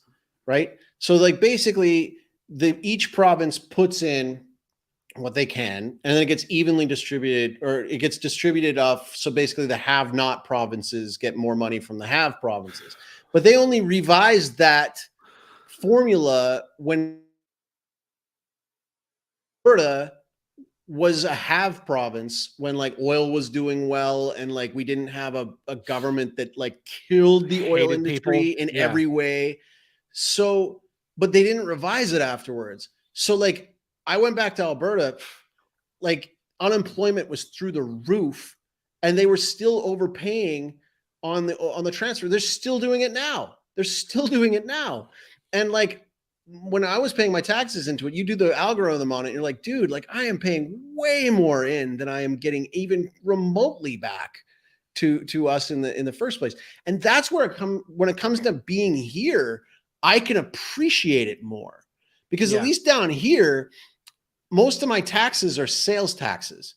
Okay. I got to pay an income tax on what I report if I made money while I'm here, but it gets canceled out by the sales taxes that I pay on these things. And yes, some goes to grifting, and yes, some goes to politicians that don't deserve it, but it's so much lower amount of my monthly budget that it's like negligible. And at the same time, like, if I get in trouble, right? Like if I get in trouble, and I'm not saying I'm getting in trouble, but like let's say I did, I know that I can find a way creatively out of that trouble in a place like this, because it's like, because at least now there's an honesty with it. And I know that sounds weird, but there's an honesty with it where it's like, at least they know that you know that they know that this is how it works here. Whereas in Canada, it's different. It's like, I didn't donate to the right party and I didn't vote the right way, so I don't get the goodies and I don't get the this and that. And that's why, it's like it's still corrupt, but it's like at another level. And that's the hard part. But going back to Puerto Rico, it's the dishonesty of like, I can accept, like, there's a guy standing there. There's a guy that sits on my commute. He sits there on the side of the road. He has this sign that says, anything helps, God bless. But bless is like BL, littler E, and then a little S, and then even a littler S, because they didn't really like thick out the space. And he's there every day. They seem to take shifts, right?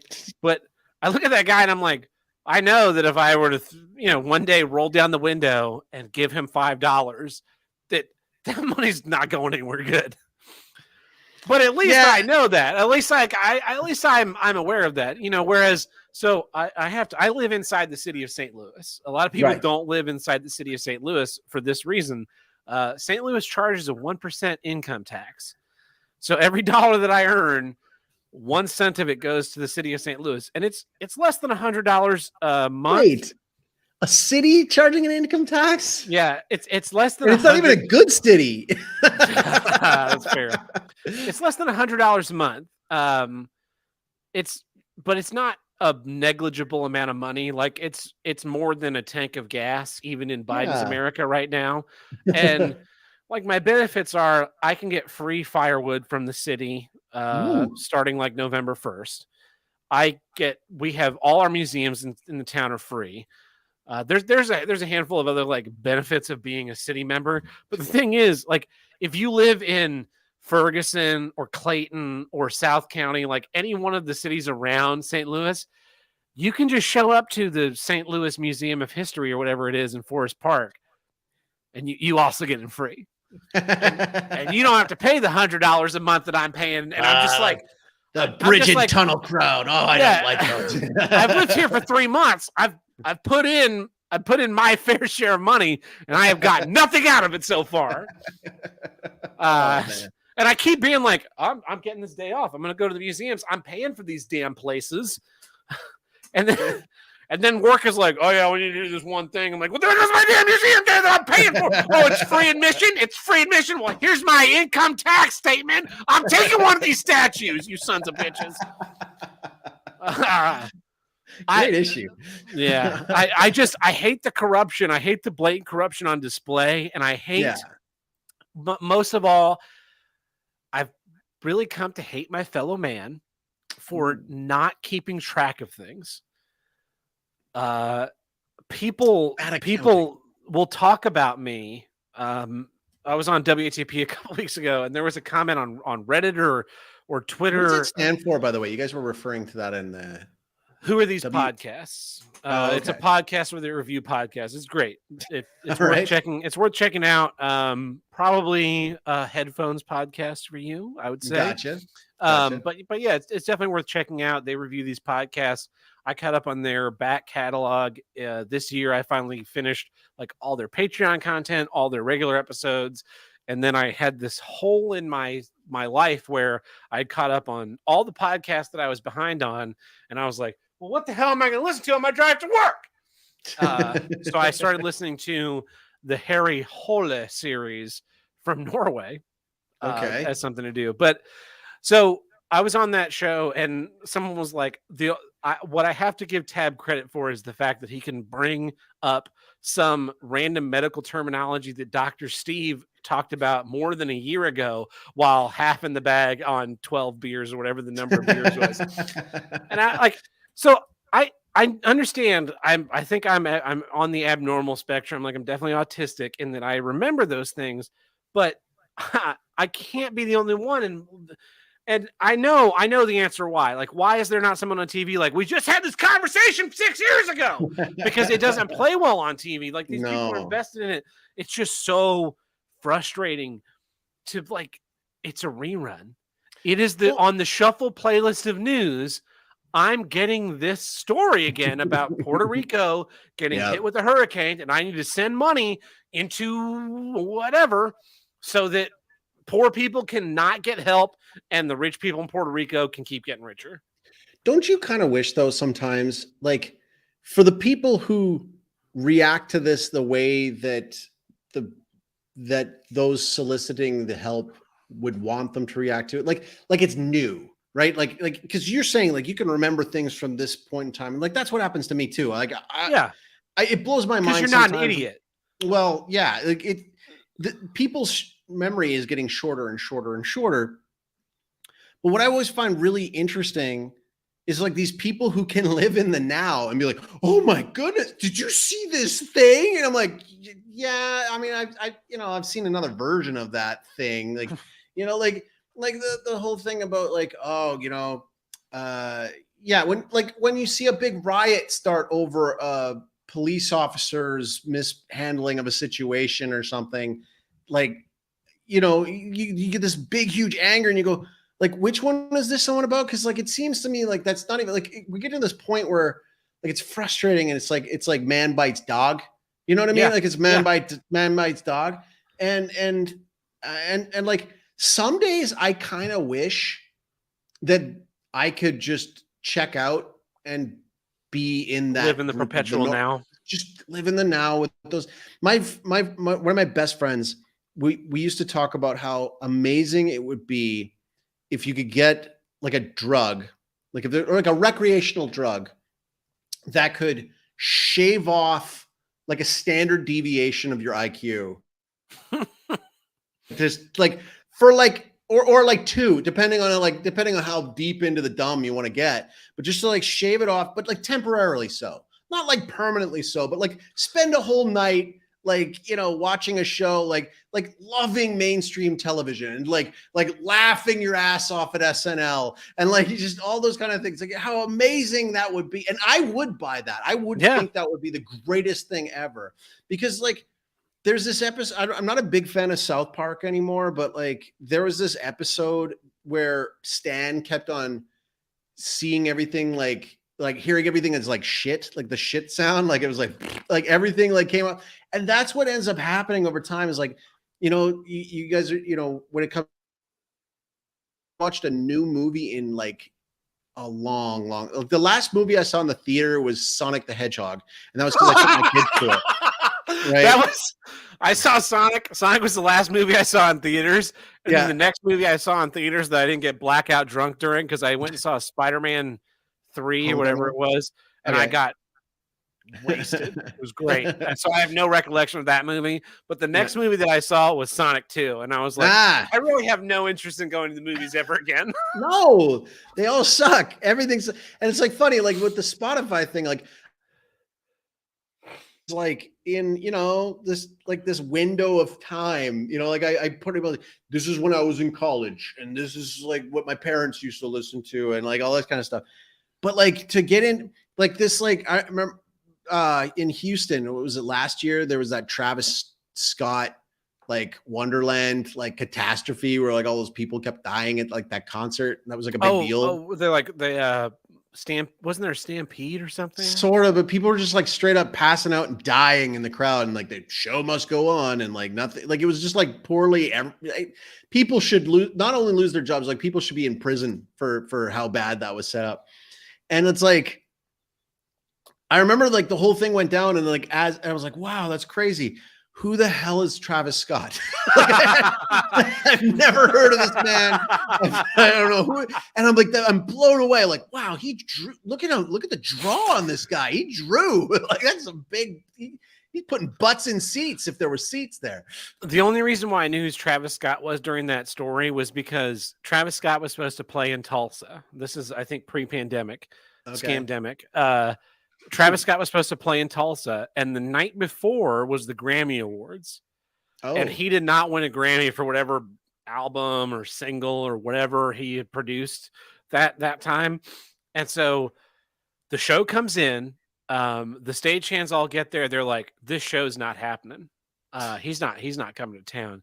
Like, he's not in town. He's normally in town by now. He's not coming. By 3 p.m., he had officially not arrived in town, and they finally decided to call the show. So they go to the steward of the arena, and they're like, hey, show's going to be canceled. How quickly can we get a crew back here? And the steward said, well, I can get as many people as I can. Everybody's expecting to not be back here until 10:30 tonight, so I can't get them all. And also, you're going to have to pay all of those people because they're losing on the hours they would have gotten. And then Travis Scott people were like, yeah, we don't give a shit. And so they just paid all those. They paid a half a crew of people who didn't show up. They paid a crew of people new who did show up. And the whole thing ended up costing a bunch of money. And they're like, yeah, we're going to reschedule. They never did. And that was the only reason why I knew who he was when that thing broke out. Yeah, he's signed with Live Nation. Have you had to work with Live Nation? All the time. They're the devil. They are. Like, they're the worst people in the world. They have an arena out here, and I know someone that works with them, and they were like, yeah, you should come to some of these calls. And I said, I'd rather chew my own dick off. Yeah, no, Live Nation is the worst. Like, I'd work for Amazon before I worked for Live Nation. So back to Puerto Rico. Yeah, I was gonna say we've gone way off the rails. Get back to it. Puerto Rico is a scam. I'm not even entirely certain that Puerto Rico exists, but I do know this: Puerto Ricans, specifically Stuttering John Melendez, are the worst kind of people. And by Puerto Ricans, I mean just Stuttering John Melendez. So, fuck that guy. Sue me, you punk bitch. Sue my ass. I want to be in a lawsuit too. I want to be the guy. I want to be the guy who's in like the spinoff movie who just shows up to be like, yeah, I'm going to give this shit some legitimacy. No. Well, that wraps it up for this week's edition of Here's What I Don't Get. I'm Tad Burt. I'm Joel Chaco. Catch you guys next week. Ciao, ciao.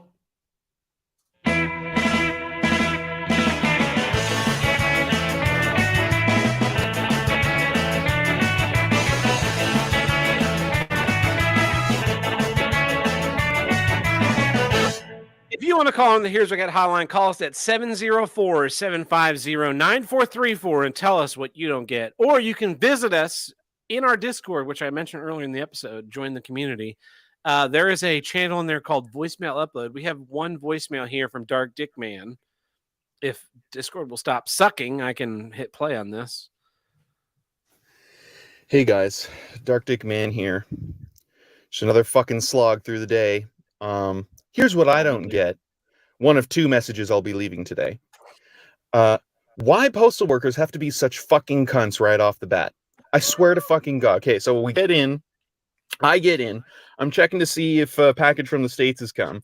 The tracking app says that it's in a facility in Canada. It doesn't tell me where specifically, so I'm just going to the post office to see if they've gotten any information. And I show up and they've got, apparently there's a new COVID outbreak, so they put a new fucking mask sign out there, and I'm like, oh, well, we can't force you to wear the mask, but we highly recommend it.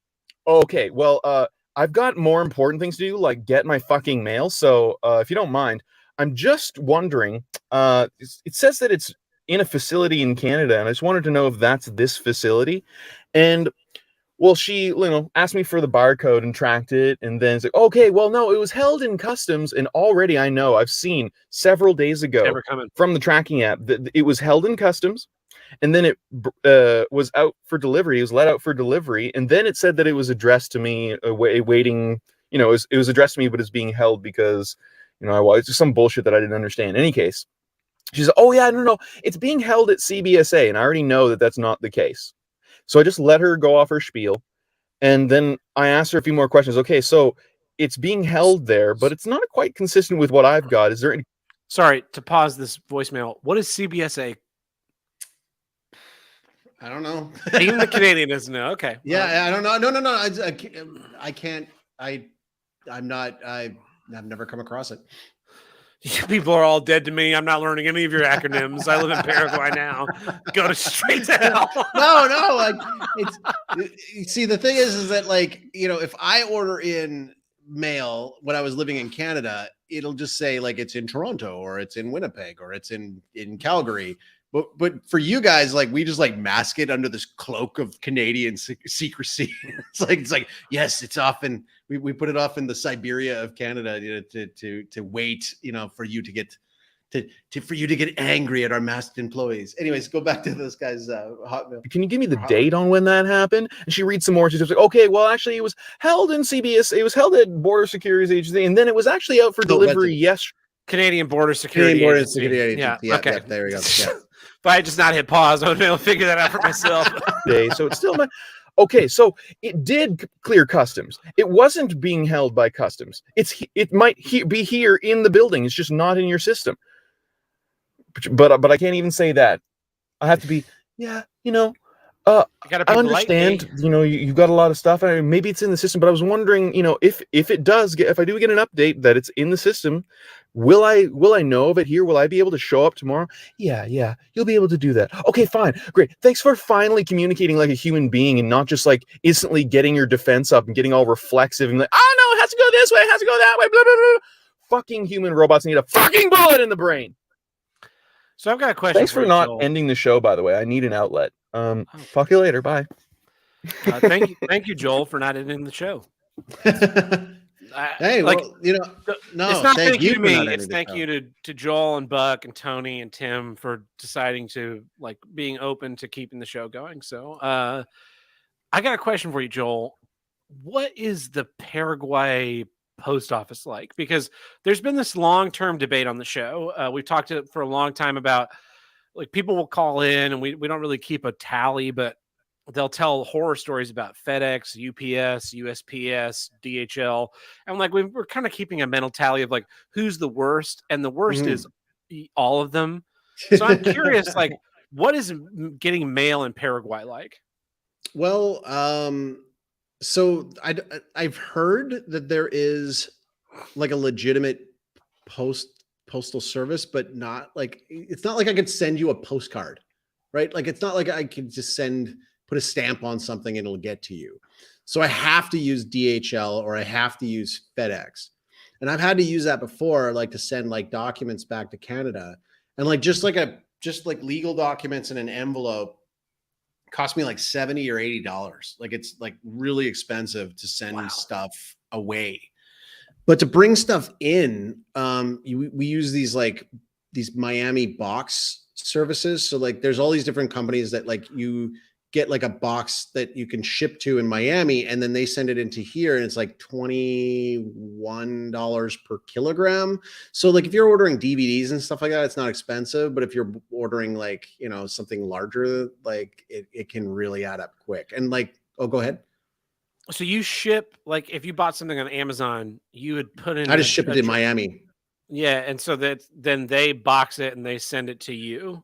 They don't even box it. They throw their sticker on top of whatever is there. Sticker. And then, yeah. And so like I put my account number on, and then they know that it was mine. And then they notify me when it arrives in the capital of Asuncion. And then like, and I use it a lot, like, cause there's like, I use it a lot. Like I can't like, I like reading a lot. I like books, and you know, unless you're using like a Kindle, getting like English books is next to impossible down here. Or the ones that you do get are like, you know, Becoming Michelle Obama and stuff like that. Like you're not going to get the good stuff, you know, like, so. Are you a Kindle guy? Do you Kindle? Yes and no. I have a Kindle. It's loaded with books. I've used it plenty of times.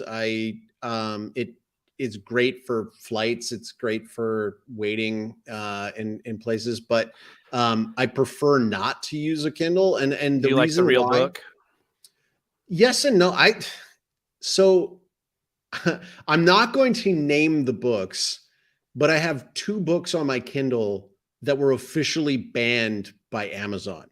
Right? Mein Kampf. No, that's on the Art of the Deal. That's the shelf. That's on the shelf. Both of those are on the shelf for research purposes only. The Kindle, like when they banned this one book, it was just like a novel written by a guy that, you know, I really like. So they banned this guy's book. So it's on my Kindle, but if I ever have to like, I don't know, Oh, if you connect to the reboot internet? that- no, it's not going to take it away. It's just that if I get another Kindle or It'll be gone. I break it, I can't get it back, and that bugs me, right? That Yeah, bugs me, yeah. and so like, I mean, I've got books that are like arm breakers, like just like that cost me $100 to bring into the country if I didn't know better when I ordered it. But like, and I'd prefer to read those on a Kindle, but at the same time, like to know that it's not going to get changed is a good thing. And that's Yeah. like my buddy was bugging me about that too. Is like, why do you buy DVDs still? I'm like, because I like having the physical media. Oh, So, absolutely.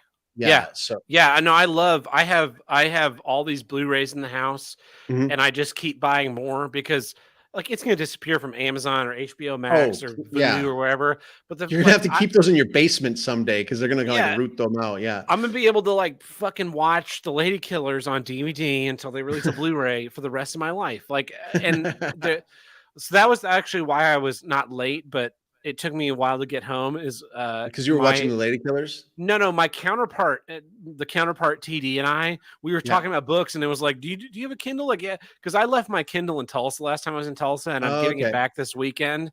And I'm like, oh, thank God, because I've been reading my books on my phone, which is just blows. Don't get me wrong, dude. Kindle will change your life. Yeah, like it'll change your life.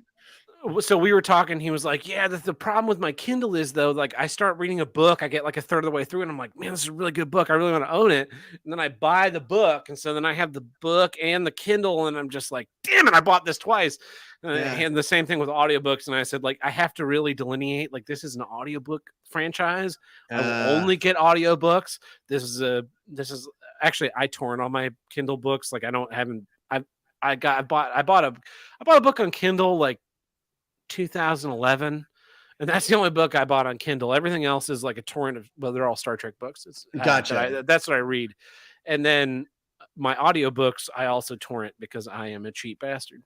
So well, like I'll have 3 books going at once. Like I'll have my audiobook for driving to work, I'll have my Kindle book for reading during a show, and then I'll have my physical book that I'll read at home, and trying to keep those straight.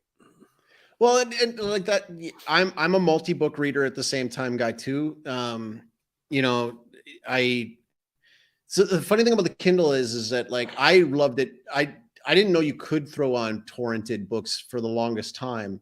I still don't do it because I've been pirated in the past. I don't judge other people for doing any of those, but I've had content pirated in the past, and it's wasn't one of the original bonus episodes of this show? Here's what I do get was paywalls. Wasn't that you brought that in? I want to say like 2 or 3 bonus episode 2 or 3. Yeah. So I've had this and it hurts. And I actually have a buddy who's an author who writes military sci-fi, and he he makes a good living off of it. Yeah. I'll after the show I'll tell you about him. Great Please dude. Do. And he's told me about like the economics of it, like, and how to write these things and how to make a living off of these things. And like big deal is like Audible and Kindle. Like that's how he's made his living. I'm like the worst Kindle customer because I like reading like really, really old books by like Catholic saints, and so they're all free. No, they're like $1.99 for like. It'll be like $1.99 for like 100% of this person's like anthology or something like that. Like, yeah, no, Amazon's not like promoting free Catholic books. They'll give you Charles Dickens and stuff, but like St. Augustine and stuff like that, you're not going to get for free. So I have a bunch of public domain books. Yes, that I got through Kindle, like Common Sense by Thomas Paine, the Federalist Papers, like that stuff that doesn't belong to anybody. Like will come with like notes, or they'll come with like links. Like, so for example, like one of the things I love about the Kindle, we should do here's what I do get one of these days with just this thing. But like one of the things I do love about the Kindle, especially if you're reading anything like faith-based or anything like that, is if there's like a a Bible reference or a verse, you can click on the thing and it'll straight up take like a Kindle will have like a hyperlinks. it'll have the dictionary, but in a lot of those, it'll straight up have like the Douay Rheims or the King James version, like right there at your fingertips, so you can actually see what they're talking about. So I find that reading experience really good. That's why when I was in a Bible study group, which is going to shock everyone listening to the show, I was in a Bible study group for a couple of years, and I had an app. I don't remember what the app was called, but it would audiobook. It had an audiobook of the Bible, and Mhm. it also you could jump between translations. Oh, And cool. so if there was like this has an odd translation, You it could would check on the hyperlink other and you ones. could go Yeah, look at it. And it was like, it was very satisfying when you get like a weird passage totally. that that maybe didn't make sense in this version, like the New Yes. English Received Standard Bible, whatever, but did make sense in a different version. And I want to say that version also had like biblical Greek. And I was like, I am never going to read that. But one of the guys in the Bible study I was in was like a specialist in biblical Greek. And it was very funny because we would get into conversations where like me, an anti-theist, Yeah, yeah. I'm not an atheist. No, you're more like an agnostic, right? So I'm an anti-theist. I don't Okay. believe that religion should be. I don't believe that religions are correct. I Okay. understand why they exist. Mhm. I think they're good generally, Right. but they're not for me. I'm not Gotcha. a religious person.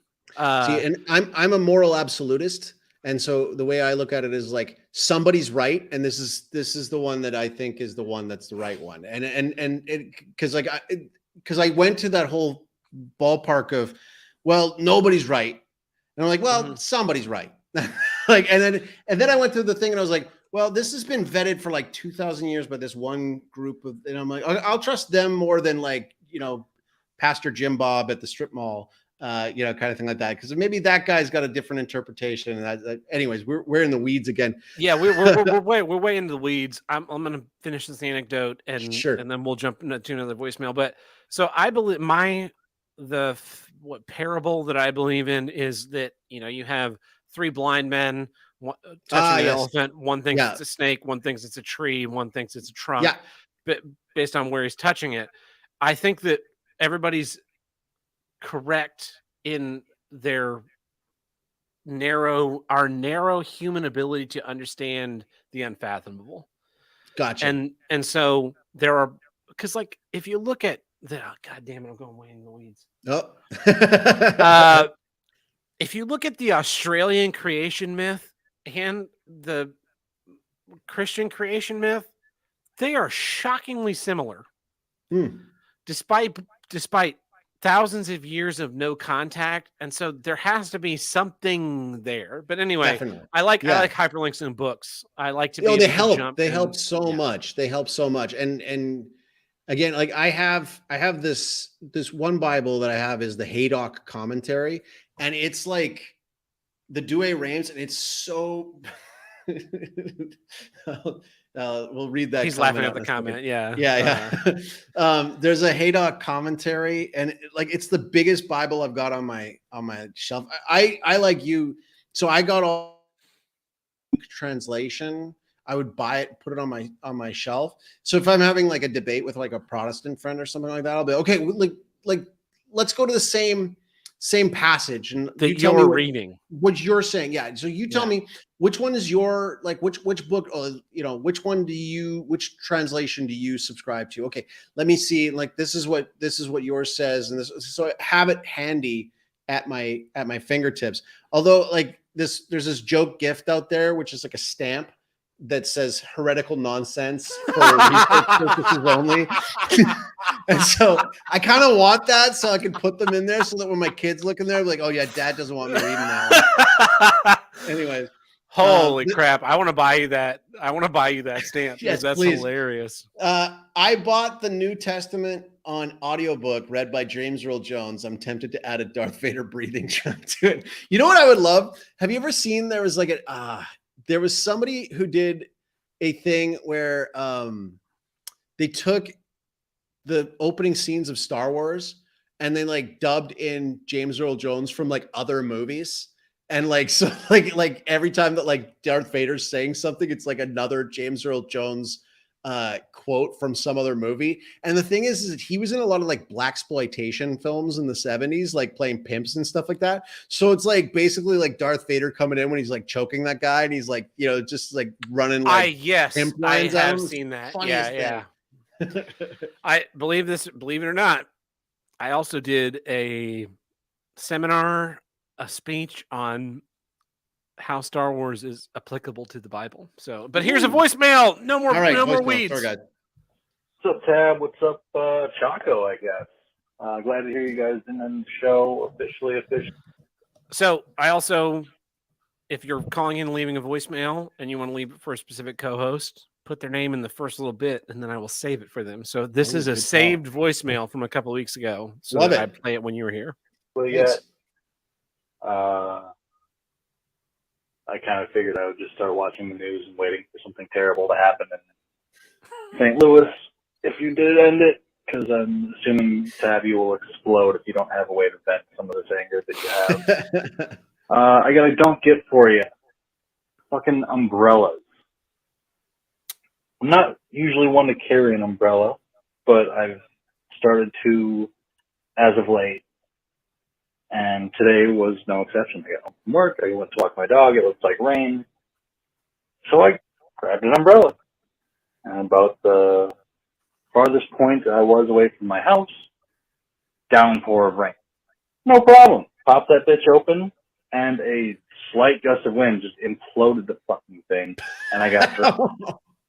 Happened to me again a few months ago. I was at a Twins game. Rained out. Go to like just leave because everybody else was kind of cowering. Like, oh, maybe I can get an Uber. Had an umbrella. Pop that bitch open. Walk out the door. 30 feet. Fucking wind blows the thing apart. I get soaked.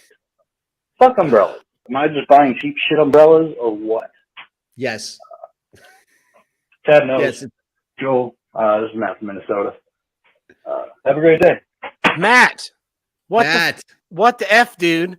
Episode 43 of Here's What I Don't Get, which I knew off the top of my head. I did not go to hwidg.com/archive to find the list of issues. I brought in umbrellas. The episode is called Umbrella Ambush. It was when Buck was also on the show. We talk about ambush journalism, umbrellas, suicide by cop, and Tech Week. And I tell you that umbrellas are worthless for exactly the reason you're explaining. Okay, I came from the land of umbrellas before I moved to Paraguay because I lived in Vancouver. That's where I met my wife. And how tall are you? I'm 6 feet. 6 feet. Okay, tall. you're tall too. Then they work for you. You know, yes and no. Get wet. Yeah, they basically like make it so your legs get wet all the time. But yeah, but it wasn't me. It was so umbrellas in Vancouver. A lot of places will just straight up have like take an umbrella, leave an umbrella, like little stand. Take a penny, leave a penny. Yeah, kind of thing like that. But like, see, this is one of those things I'll never live down. So I know exactly what this caller's talking about with the wind blowing them apart. So like, I remember because like there's like really sturdy umbrellas, and those are like the golf umbrellas, like the big golf umbrellas, which are fantastic. And they're sturdy, but they're impractical because you can't carry them anywhere. They're too big. They don't work for regular life. But and the really joints and the most like folding areas on them.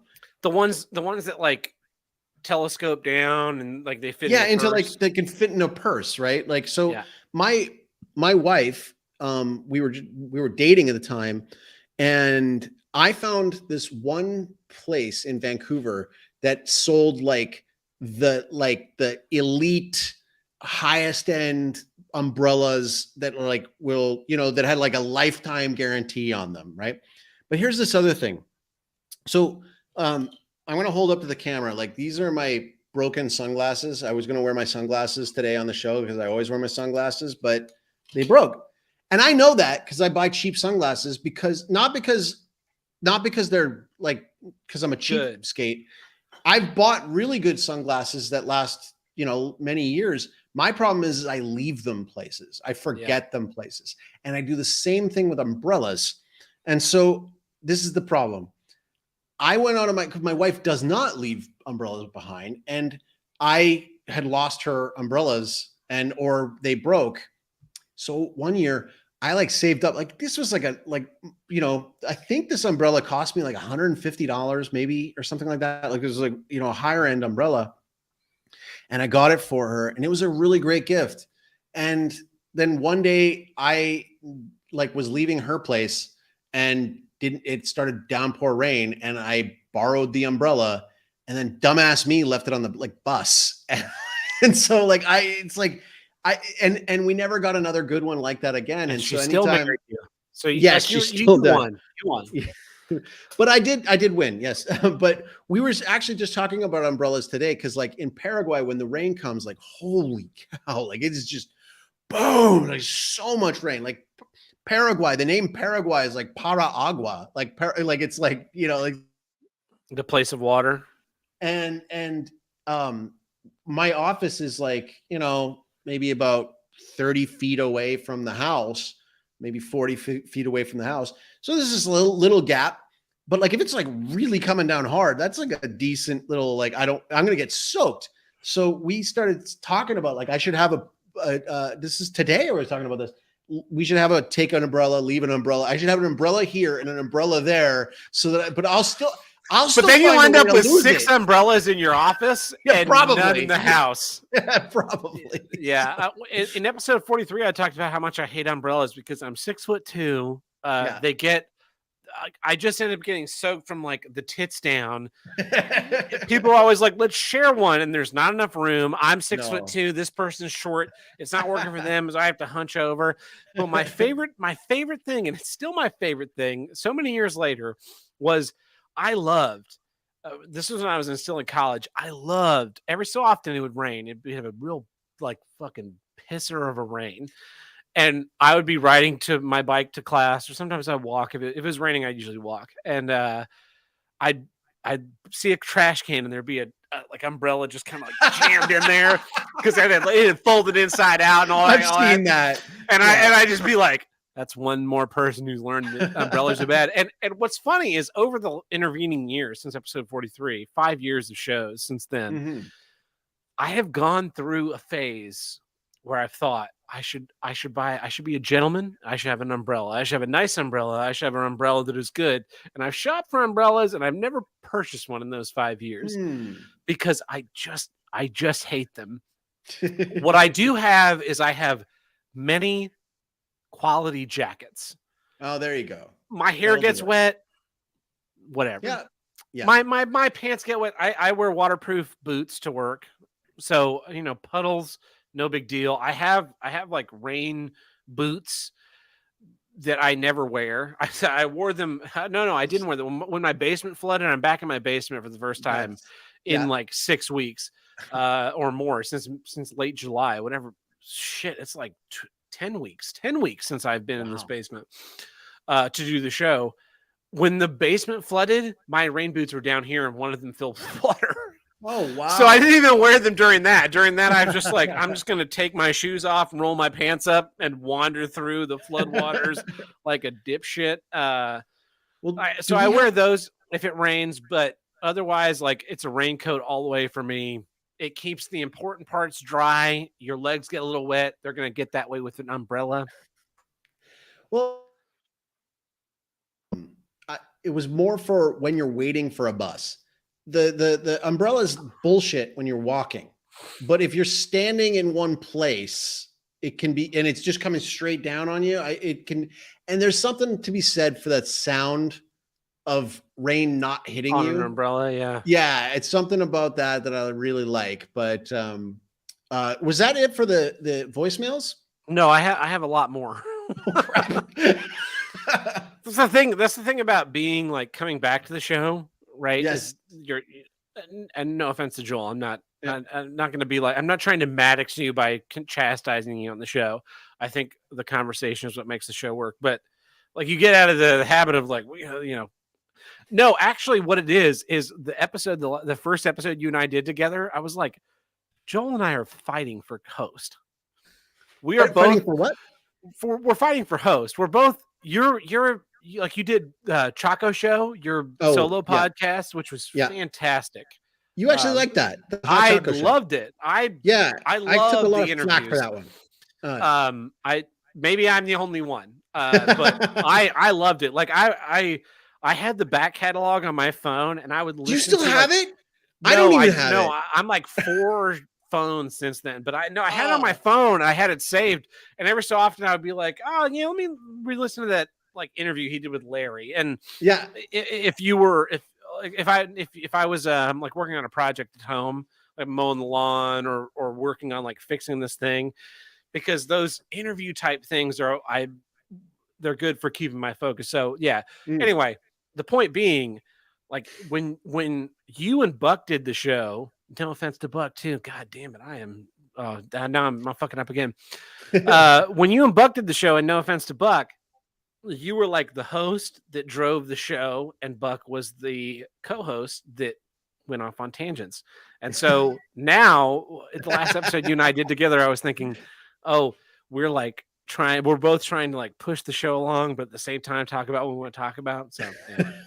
No, I noticed that I was out of practice as well, because like I stepped on like, because there's a timing aspect, right? Like a timing aspect of like when to jump in and when not to jump in, and I was out of practice. And I assure you, good listener, I will get back on track. But I actually like not being the host because it takes a lot of the pressure off. It definitely takes a lot of the pressure off. Not a lot of people understand how long that can take to like set everything up and coordinate and get the people on track and set it. Like you do a lot of the work here. So no, and that's the other thing is that like I said, give us 12 weeks. Let us like do a bunch of these episodes. Let us figure out what each type of episode is like before you start being like, this show sucks now. I don't want to listen anymore. I got another voicemail here though. Go for it. Yeah. Hey, Tab, and whoever else is co-hosting. Former Californian here, and you are right, the land management sucks, and that's the main reason for the forest fires. Also, 3/4 of California is a desert. They pump all their water in from elsewhere just because they have great weather for farming, and that's also, too, the reason why they're always going to be in a perpetual drought is because the farmers need the water. But, yeah, the main thing is it's a fucking desert, and it's artificially green. And yeah, during the summer, shit gets hot, dried out, and then you got retards doing gender reveals. And I remember that was one of the ones where they set a fucking canyon on fire during the summertime because it's just dry brush. Yeah, I hope that place burns down. Me too. California shithole. Yeah, where bees are fish, apparently. Fish or bees. I was talking about leaving California the last time. I think it actually might be the last time I left California. I did a weekend out of Dick's, and then I left California like on a Memorial Day Monday at 6:30 in the morning or something, because him and 80s girl were leaving for a vacation. And I blasted out of LA the fastest I think any human being has ever gotten out of LA, because it was Memorial Day and there was zero traffic. Zero. Ooh, nice. So I was expecting to be in Barstow by like lunchtime, and I hit there at 8:15 in the morning. I was like, well, we're going to keep going. Get the hell out of this piece of shit. I congratulate everybody who used to live in California that doesn't live there anymore. Good on you. Unless you've gone and taken over good places like Idaho and Texas. No, that's fine. Just don't vote. Don't vote like you're living in California, because like that's really the problem, is that people will move to Texas and then they start voting for blue policies. They don't even need to vote. They just start opening up more tattoo parlors and yoga studios. Like, just like cool it. Well, that's the thing, is they get to Texas or Idaho, and they go like, why aren't there no yoga studios? We should be doing yoga. We should be having like sunrise yoga at the St. Louis Arch, which is a thing that I saw this week. And I was just like, why? Just why? Get a life. try that instead. We got Here's another one. voicemail? Yeah, here's one from Player 4. I gotta play the theme. So Matt from Minnesota spite requested we play this during the voicemails until the end of the show. And technically speaking, the show never ended, so we have to do it forever. Also, it's very funny. It's when we started doing it, Tim and I would just be like giggling behind the microphones to one another during these voicemails, and we wouldn't catch a word that was said. Hey guys, it's Sage. So I officially resigned from fighting Dead Hill. Reason being, I really don't want to fight someone who pissed their bed until they were 15 and sounds like such a fucking girl when they make a girl voice. It's like 100% Dead Helm is a psychopath, and the second that I punch him, he's just gonna fucking go insane and murder me.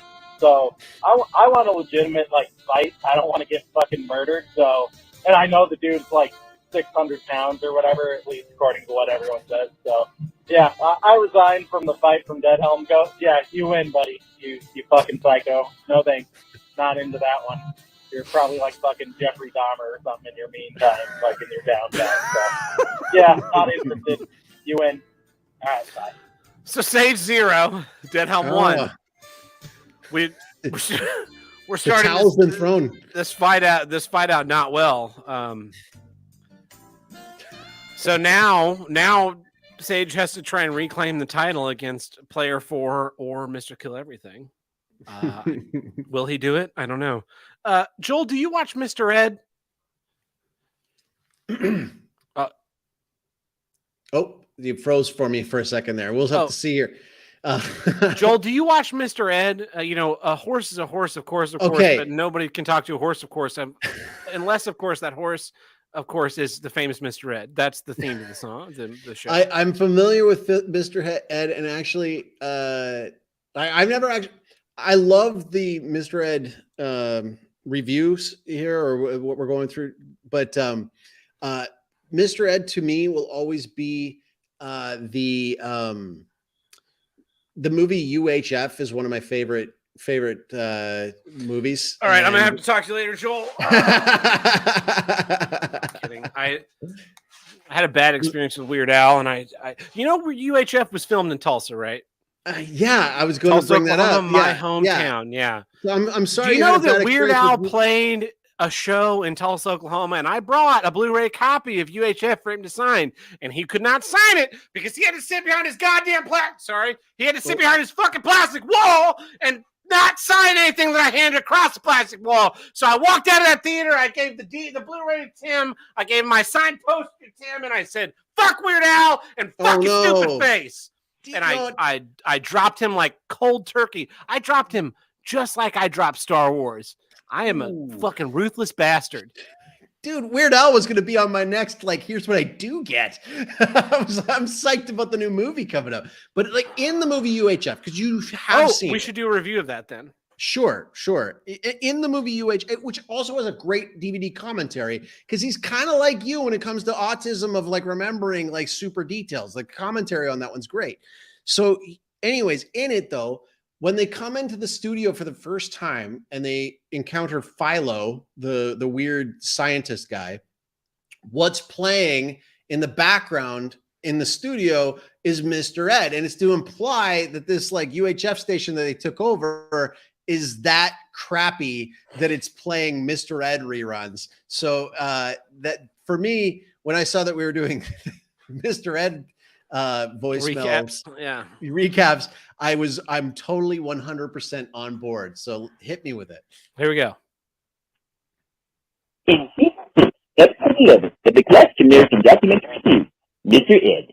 Ed insists Wilbur ride him bareback. This leads to an altercation with a police officer in the park. When Wilbur gets back to the house, the neighbor kid Steve asks Wilbur for some lube. At this point, I had to turn the episode off. I could see where it was going, and I'm not into sexual relations between humans and animals.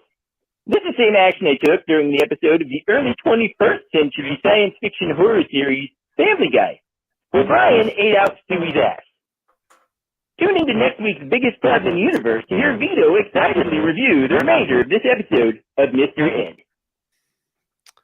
God damn it. Okay, there's a Andy, California don't- joke or a California reference in there with the bestiality thing, but there's also a Canada reference, and I don't want to get into it. Only you the know fact what? that Legal in Yeah. Canada. It's officially, legal to fuck apparently. horses in Canada? It's Apparently, gross. It's gross. Yeah, it is gross.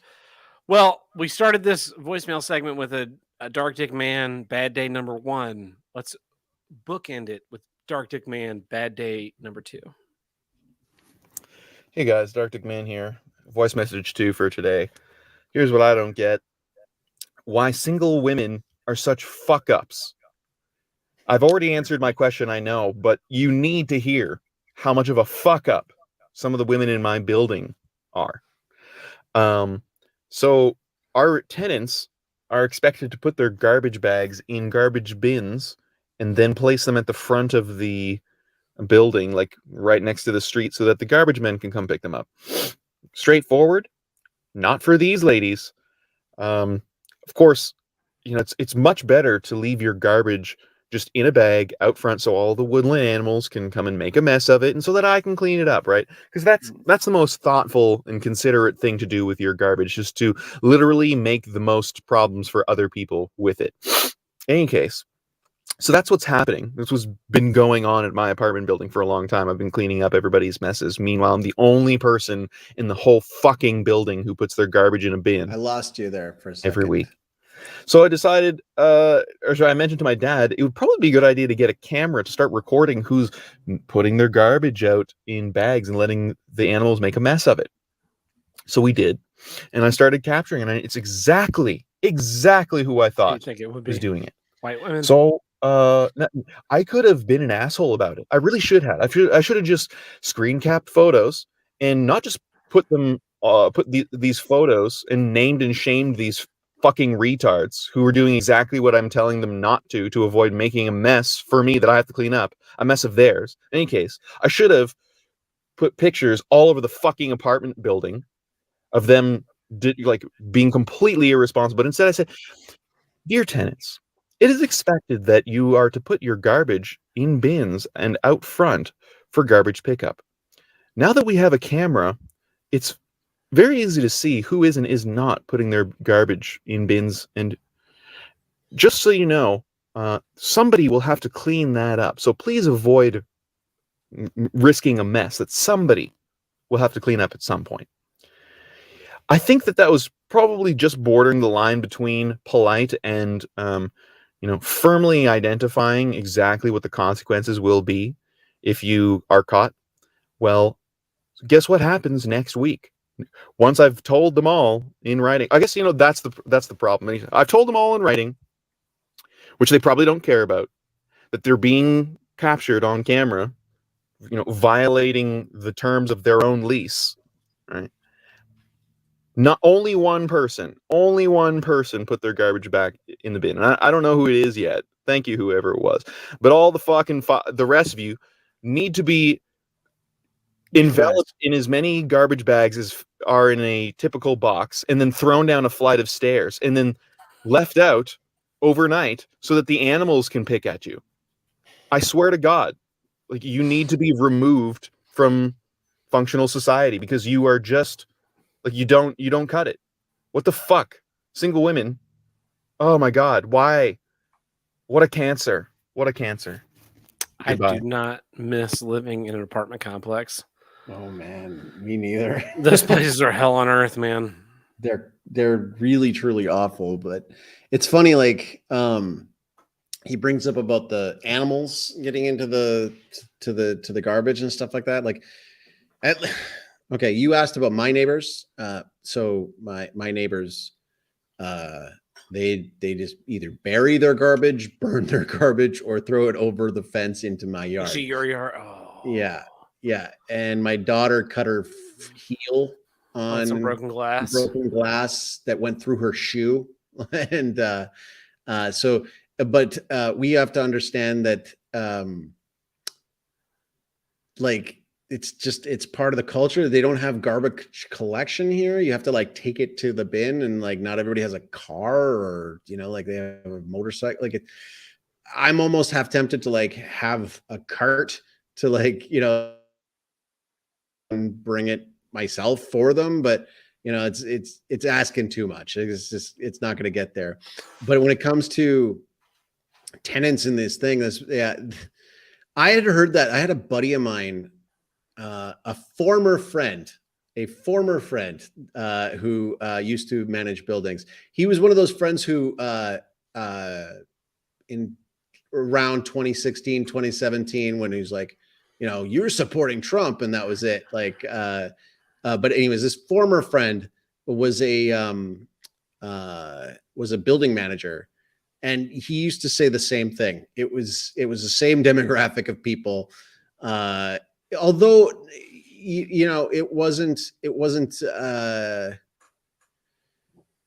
it wasn't divided by race so much as it was just age grouping and single status. Like there were single men that were just as bad, but the single women were really bad. And I really find it funny when you bring up about apartments. We got when my wife and I got our first dog together, that's how we got kicked out of our apartment. Because you had a dog? Yeah, because there were dogs in the building. So we assumed we could have dogs. Okay, yeah. But they were grandfathered in.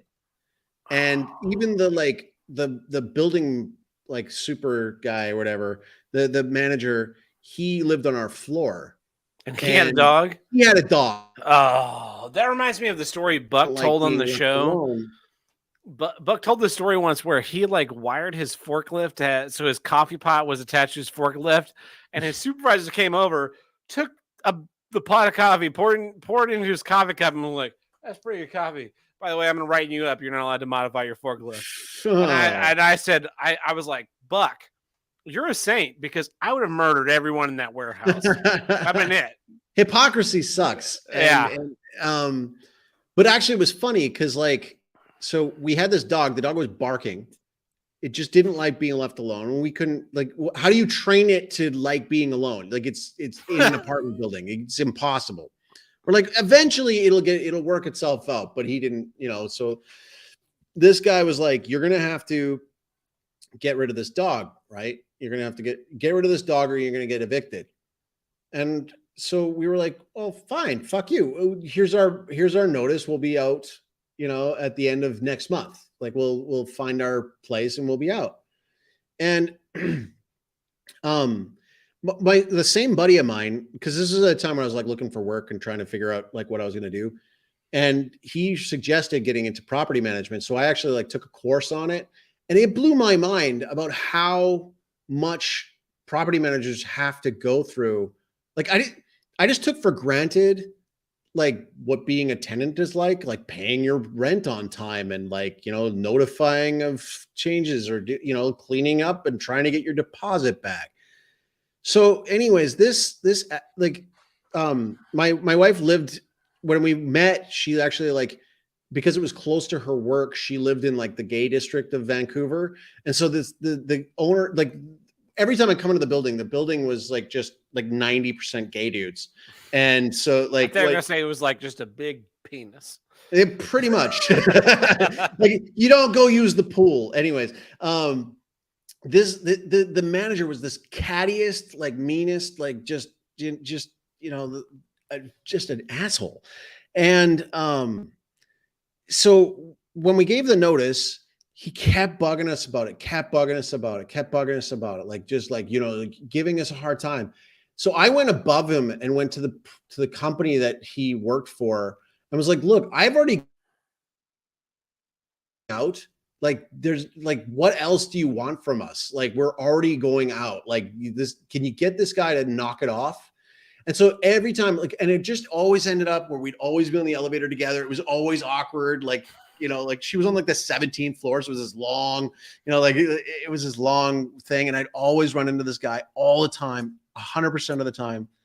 And, but I'll never forget it, because when we did the move, the guy was grumping the whole time and not being helpful with anything. We got ourselves moved out, and then we did the walkthrough with him, and we were expecting him to just like take us to town.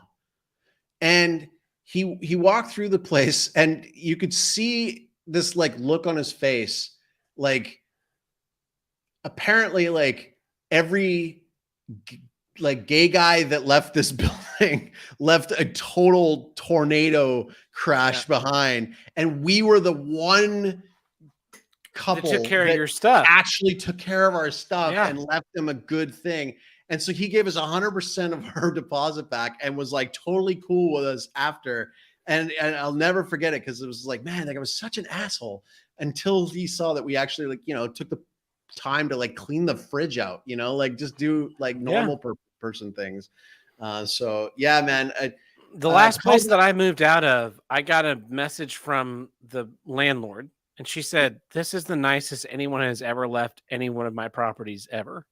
And she had been in the property management business for wow. She self-managed her own properties, and that was what the place I live now is self-managed by two human beings that I know them. I have their phone numbers in my phone. There's a problem, I call them. I'm like, "Hey, Yeah. guy, lady, I have a problem. Can we get it fixed?" Like, "Yeah, we'll get a guy over there." How pressing is it? It's not that pressing. Just, you know, shoot me a text with a time range. I'll figure it out. And God, I love that so much more than dealing with like some guy that works for a company. Oh, it's the worst. It's the worst. I'm so glad I own now. Oh yeah, yeah. That's number one to my number two. So are there any more voicemails? That's it. We're done with the show. That's all the voicemails. Wow. Leave your voicemails for the show, 704-750-9434, or leave them in the voicemail. If you want to leave a specific voicemail for one of the co-hosts, Joel Chaco, Uncle Buck, Tony from Act the Movies, or Tim the Handlebreaker, just like say it in your beginning, like, "Hey, Tab," and host name, because I will read the transcripts and go like, I'm going to set this one aside for a couple of weeks until that person is back on the show. And that way, because there was actually, I think there was one for you that I played inadvertently, and they were just like, "Fuck Joel, I hate him, fuck that guy." I'm not going to play it. I'm not going to play it. I played on whatever the next episode was because I didn't catch it in time. But yeah, leave your voicemails if you want to leave them for just general. Oh, actually, wait, I have one more question for you. This goes back to the Tony from Hack the Movies episode that you were on. I'm going to ask all the co-hosts, because I said a thing and there's been some disagreement in the voicemails. So I want some voicemails on this.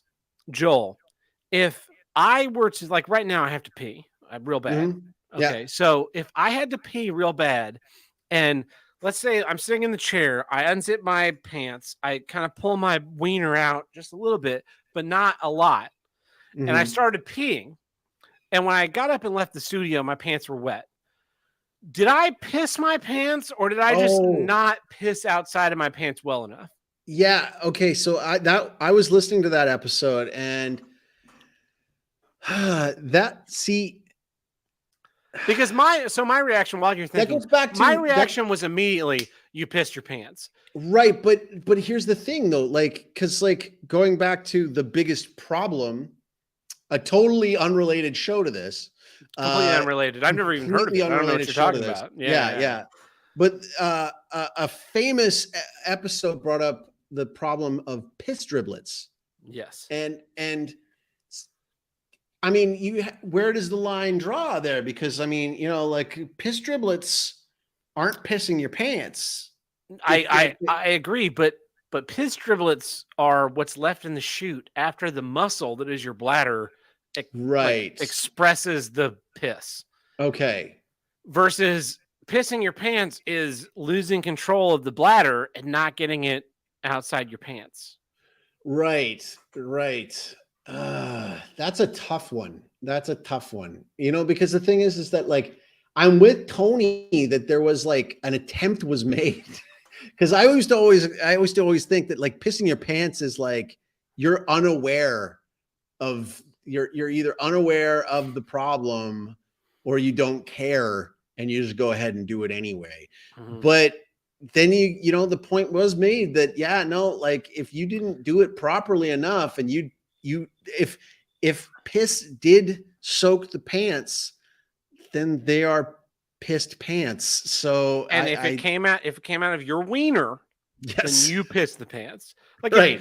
if you were to in some weird let's say this is a really, really weird hypothetical, but it's completely hypothetical because we live in different countries and continents. But if I pissed on your pants, well, let's say I'm in the toilet, like I'm in the stall, right? And I'm sitting there, I'm shitting, I'm taking a shit. Yes. My pants are down around my ankles, and I didn't lock it well enough. And Joel is just like, Joel has to piss, man. He drank a gallon of Gatorade. Nothing is holding this piss back, and he runs into the bathroom. It's one stall and one urinal. And there's some weird dude at the urinal. He's like 3 feet back from the urinal, just like pissing like a really impressive stream. But he's pissing straight into the urinal. He's doing a good job. There's no splashback. And Joel's just like, well, I got to try this. And you know, I've been there. I've been like ready to piss, right? And I'm like, through the bathroom door, there are no ladies present. I've been in the case where my zipper's undone and I'm like fishing. Just making it. Yeah. I'm fishing it out. I'm ready to go. Yeah. And you're like, oh God, that guy's taking that urinal. I can't take that. Let me try this stall. Oh, the door's not locked. And you open it up and you're just like, I gotta go. And then, oh my God, there's Tab. He's sitting there. He's taking a shit. And so you're like kind of pissing all over my general area and it's all over my pants. Like I didn't piss my pants. Joel pissed my pants. It's a very weird thing that happened. But Joel pissed my pants. Yes. I didn't piss my pants. Joel pissed my pants. That is a case where someone else pissed your pants. Now, definitely. If in the same situation you don't get your wiener out of the pants enough and you piss on them, did you piss the pants? That's a good point, though. Because, okay, so like the last time I pissed my pants was episode 17 of Here's What I Don't Get. Mad Cooks was on. He just wouldn't shut the fuck up. I was driving back from a long trip of work. I know you have to go, so I'm going to make this one quick. But I was driving all the way back, and I lived in an apartment building, and I got to the apartment building, and I finally got parked into my car, and I really had to go, like really, and get to the elevator, can't get to the, you know, like I finally get up to my and your wiener.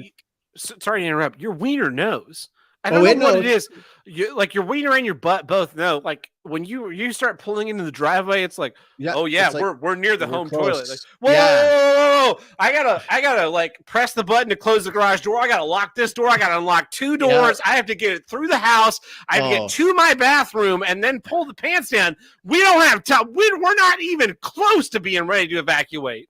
So I get up there. I get all the way up. I just burst through the door, get in. And I'm like, it is emergency town at this point. And I had just bought these new like shorts that had a built-in like belt in the thing. And I hadn't fully figured them out yet. How'd they go? I didn't make it. I didn't make it. And it was just like this personal, like horrifying, like, I can't believe, like, I mean, cleaning up after in front of your own toilet, you've made it. And it is a real shame. It's like a true, deep, dark shame. But you're like, but the point is that going back to Tony's thing is like, I tried. I never missed. I never have this problem. That is never a problem. But that time, definitely. And you know what? Because an attempt was made. I was sober. I tried to do the whole thing, tried to do it. But speaking, yes, I did. And that is what happened. I was in my 20s and it happened. And so, you know, it's a shame. It's funny about the point about the hypothetical you gave, just as one last piss reference for the road. Just to make it worse for you. Welcome to Pisscast. My buddy was telling me when I was looking at buying properties in Paraguay, he was like, you know, when you go to do the, you know, buy a property, he's like, you gotta show him who's boss. You gotta show him who's boss. And he's like, when you're there, like when you're meeting with the property owner, you gotta take a dump. you just gotta like you gotta piss on a tree or piss on the property, and then like look them in the eye while you're doing it. It's like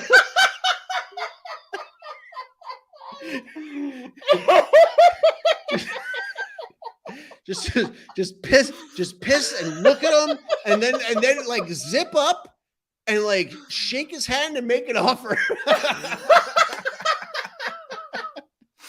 So I thought that was going to be like real advice. Like when you go, if you're looking at a house or an apartment, especially a house, apartments, like the whole building has the same water pressure. Farmland. One of the things I was doing when I was looking at houses out here is because I toured, I don't know how many houses I toured. I toured too many houses before I finally. It was a nightmare. It was on the podcast. Right. But one of the things that I do when I tour a house to rent it is I go in and I flush the toilet, because you want to know what that flush is like. If it's some piddly low flow toilet nonsense where it's going to take 2 or 3 flushes to get a good dump out. And the other thing I do is I always turn on the shower, and I have my own shower head. I've had it for several years. I know what it feels like, but I can kind of tell when you like turn the faucet on and it's this little dribbly bullshit. It's like I can't shower in that. I need to be. I have a rainfall shower head. I don't know if you have. I have one too. It's a whole other issue I was going to be bringing in. Is bad water pressure. No, you're right. We'll save it. But like, it's my shower head is not like high pressure in that it's punching you. It's high pressure in that there's a lot of water in the space. And so when I turn on some little like 2-inch water pressure head and it's like piddly, I know when this fills my 10-inch square head, it's going to be nothing. But I guess that's definitely worthwhile. I didn't piss on any trees and make an offer when I was touring houses, and that's probably why it took me so long to find a place. So. You gotta show them authority, mark your territory. But awesome, man. Well, you know what? We almost ran this up to 3 hours, but I thoroughly enjoyed it. I think that's the problem with only coming on once a month, is that like I got so much energy to go. Yeah, exactly. I think I didn't even tell my fish story. So I'll tell that another day. We will fix that by we're going to add some more bonus content to the roster. Sure. Which is going to include, I know you and Buck were flirting about doing a retrosode, so stay tuned. That's a good idea. Yeah. And I'm not saying that's a date. I'm just saying that there is potential. So absolutely. I might even do some walk and talks, just walk and talks on the property, because there's fun stuff to talk about.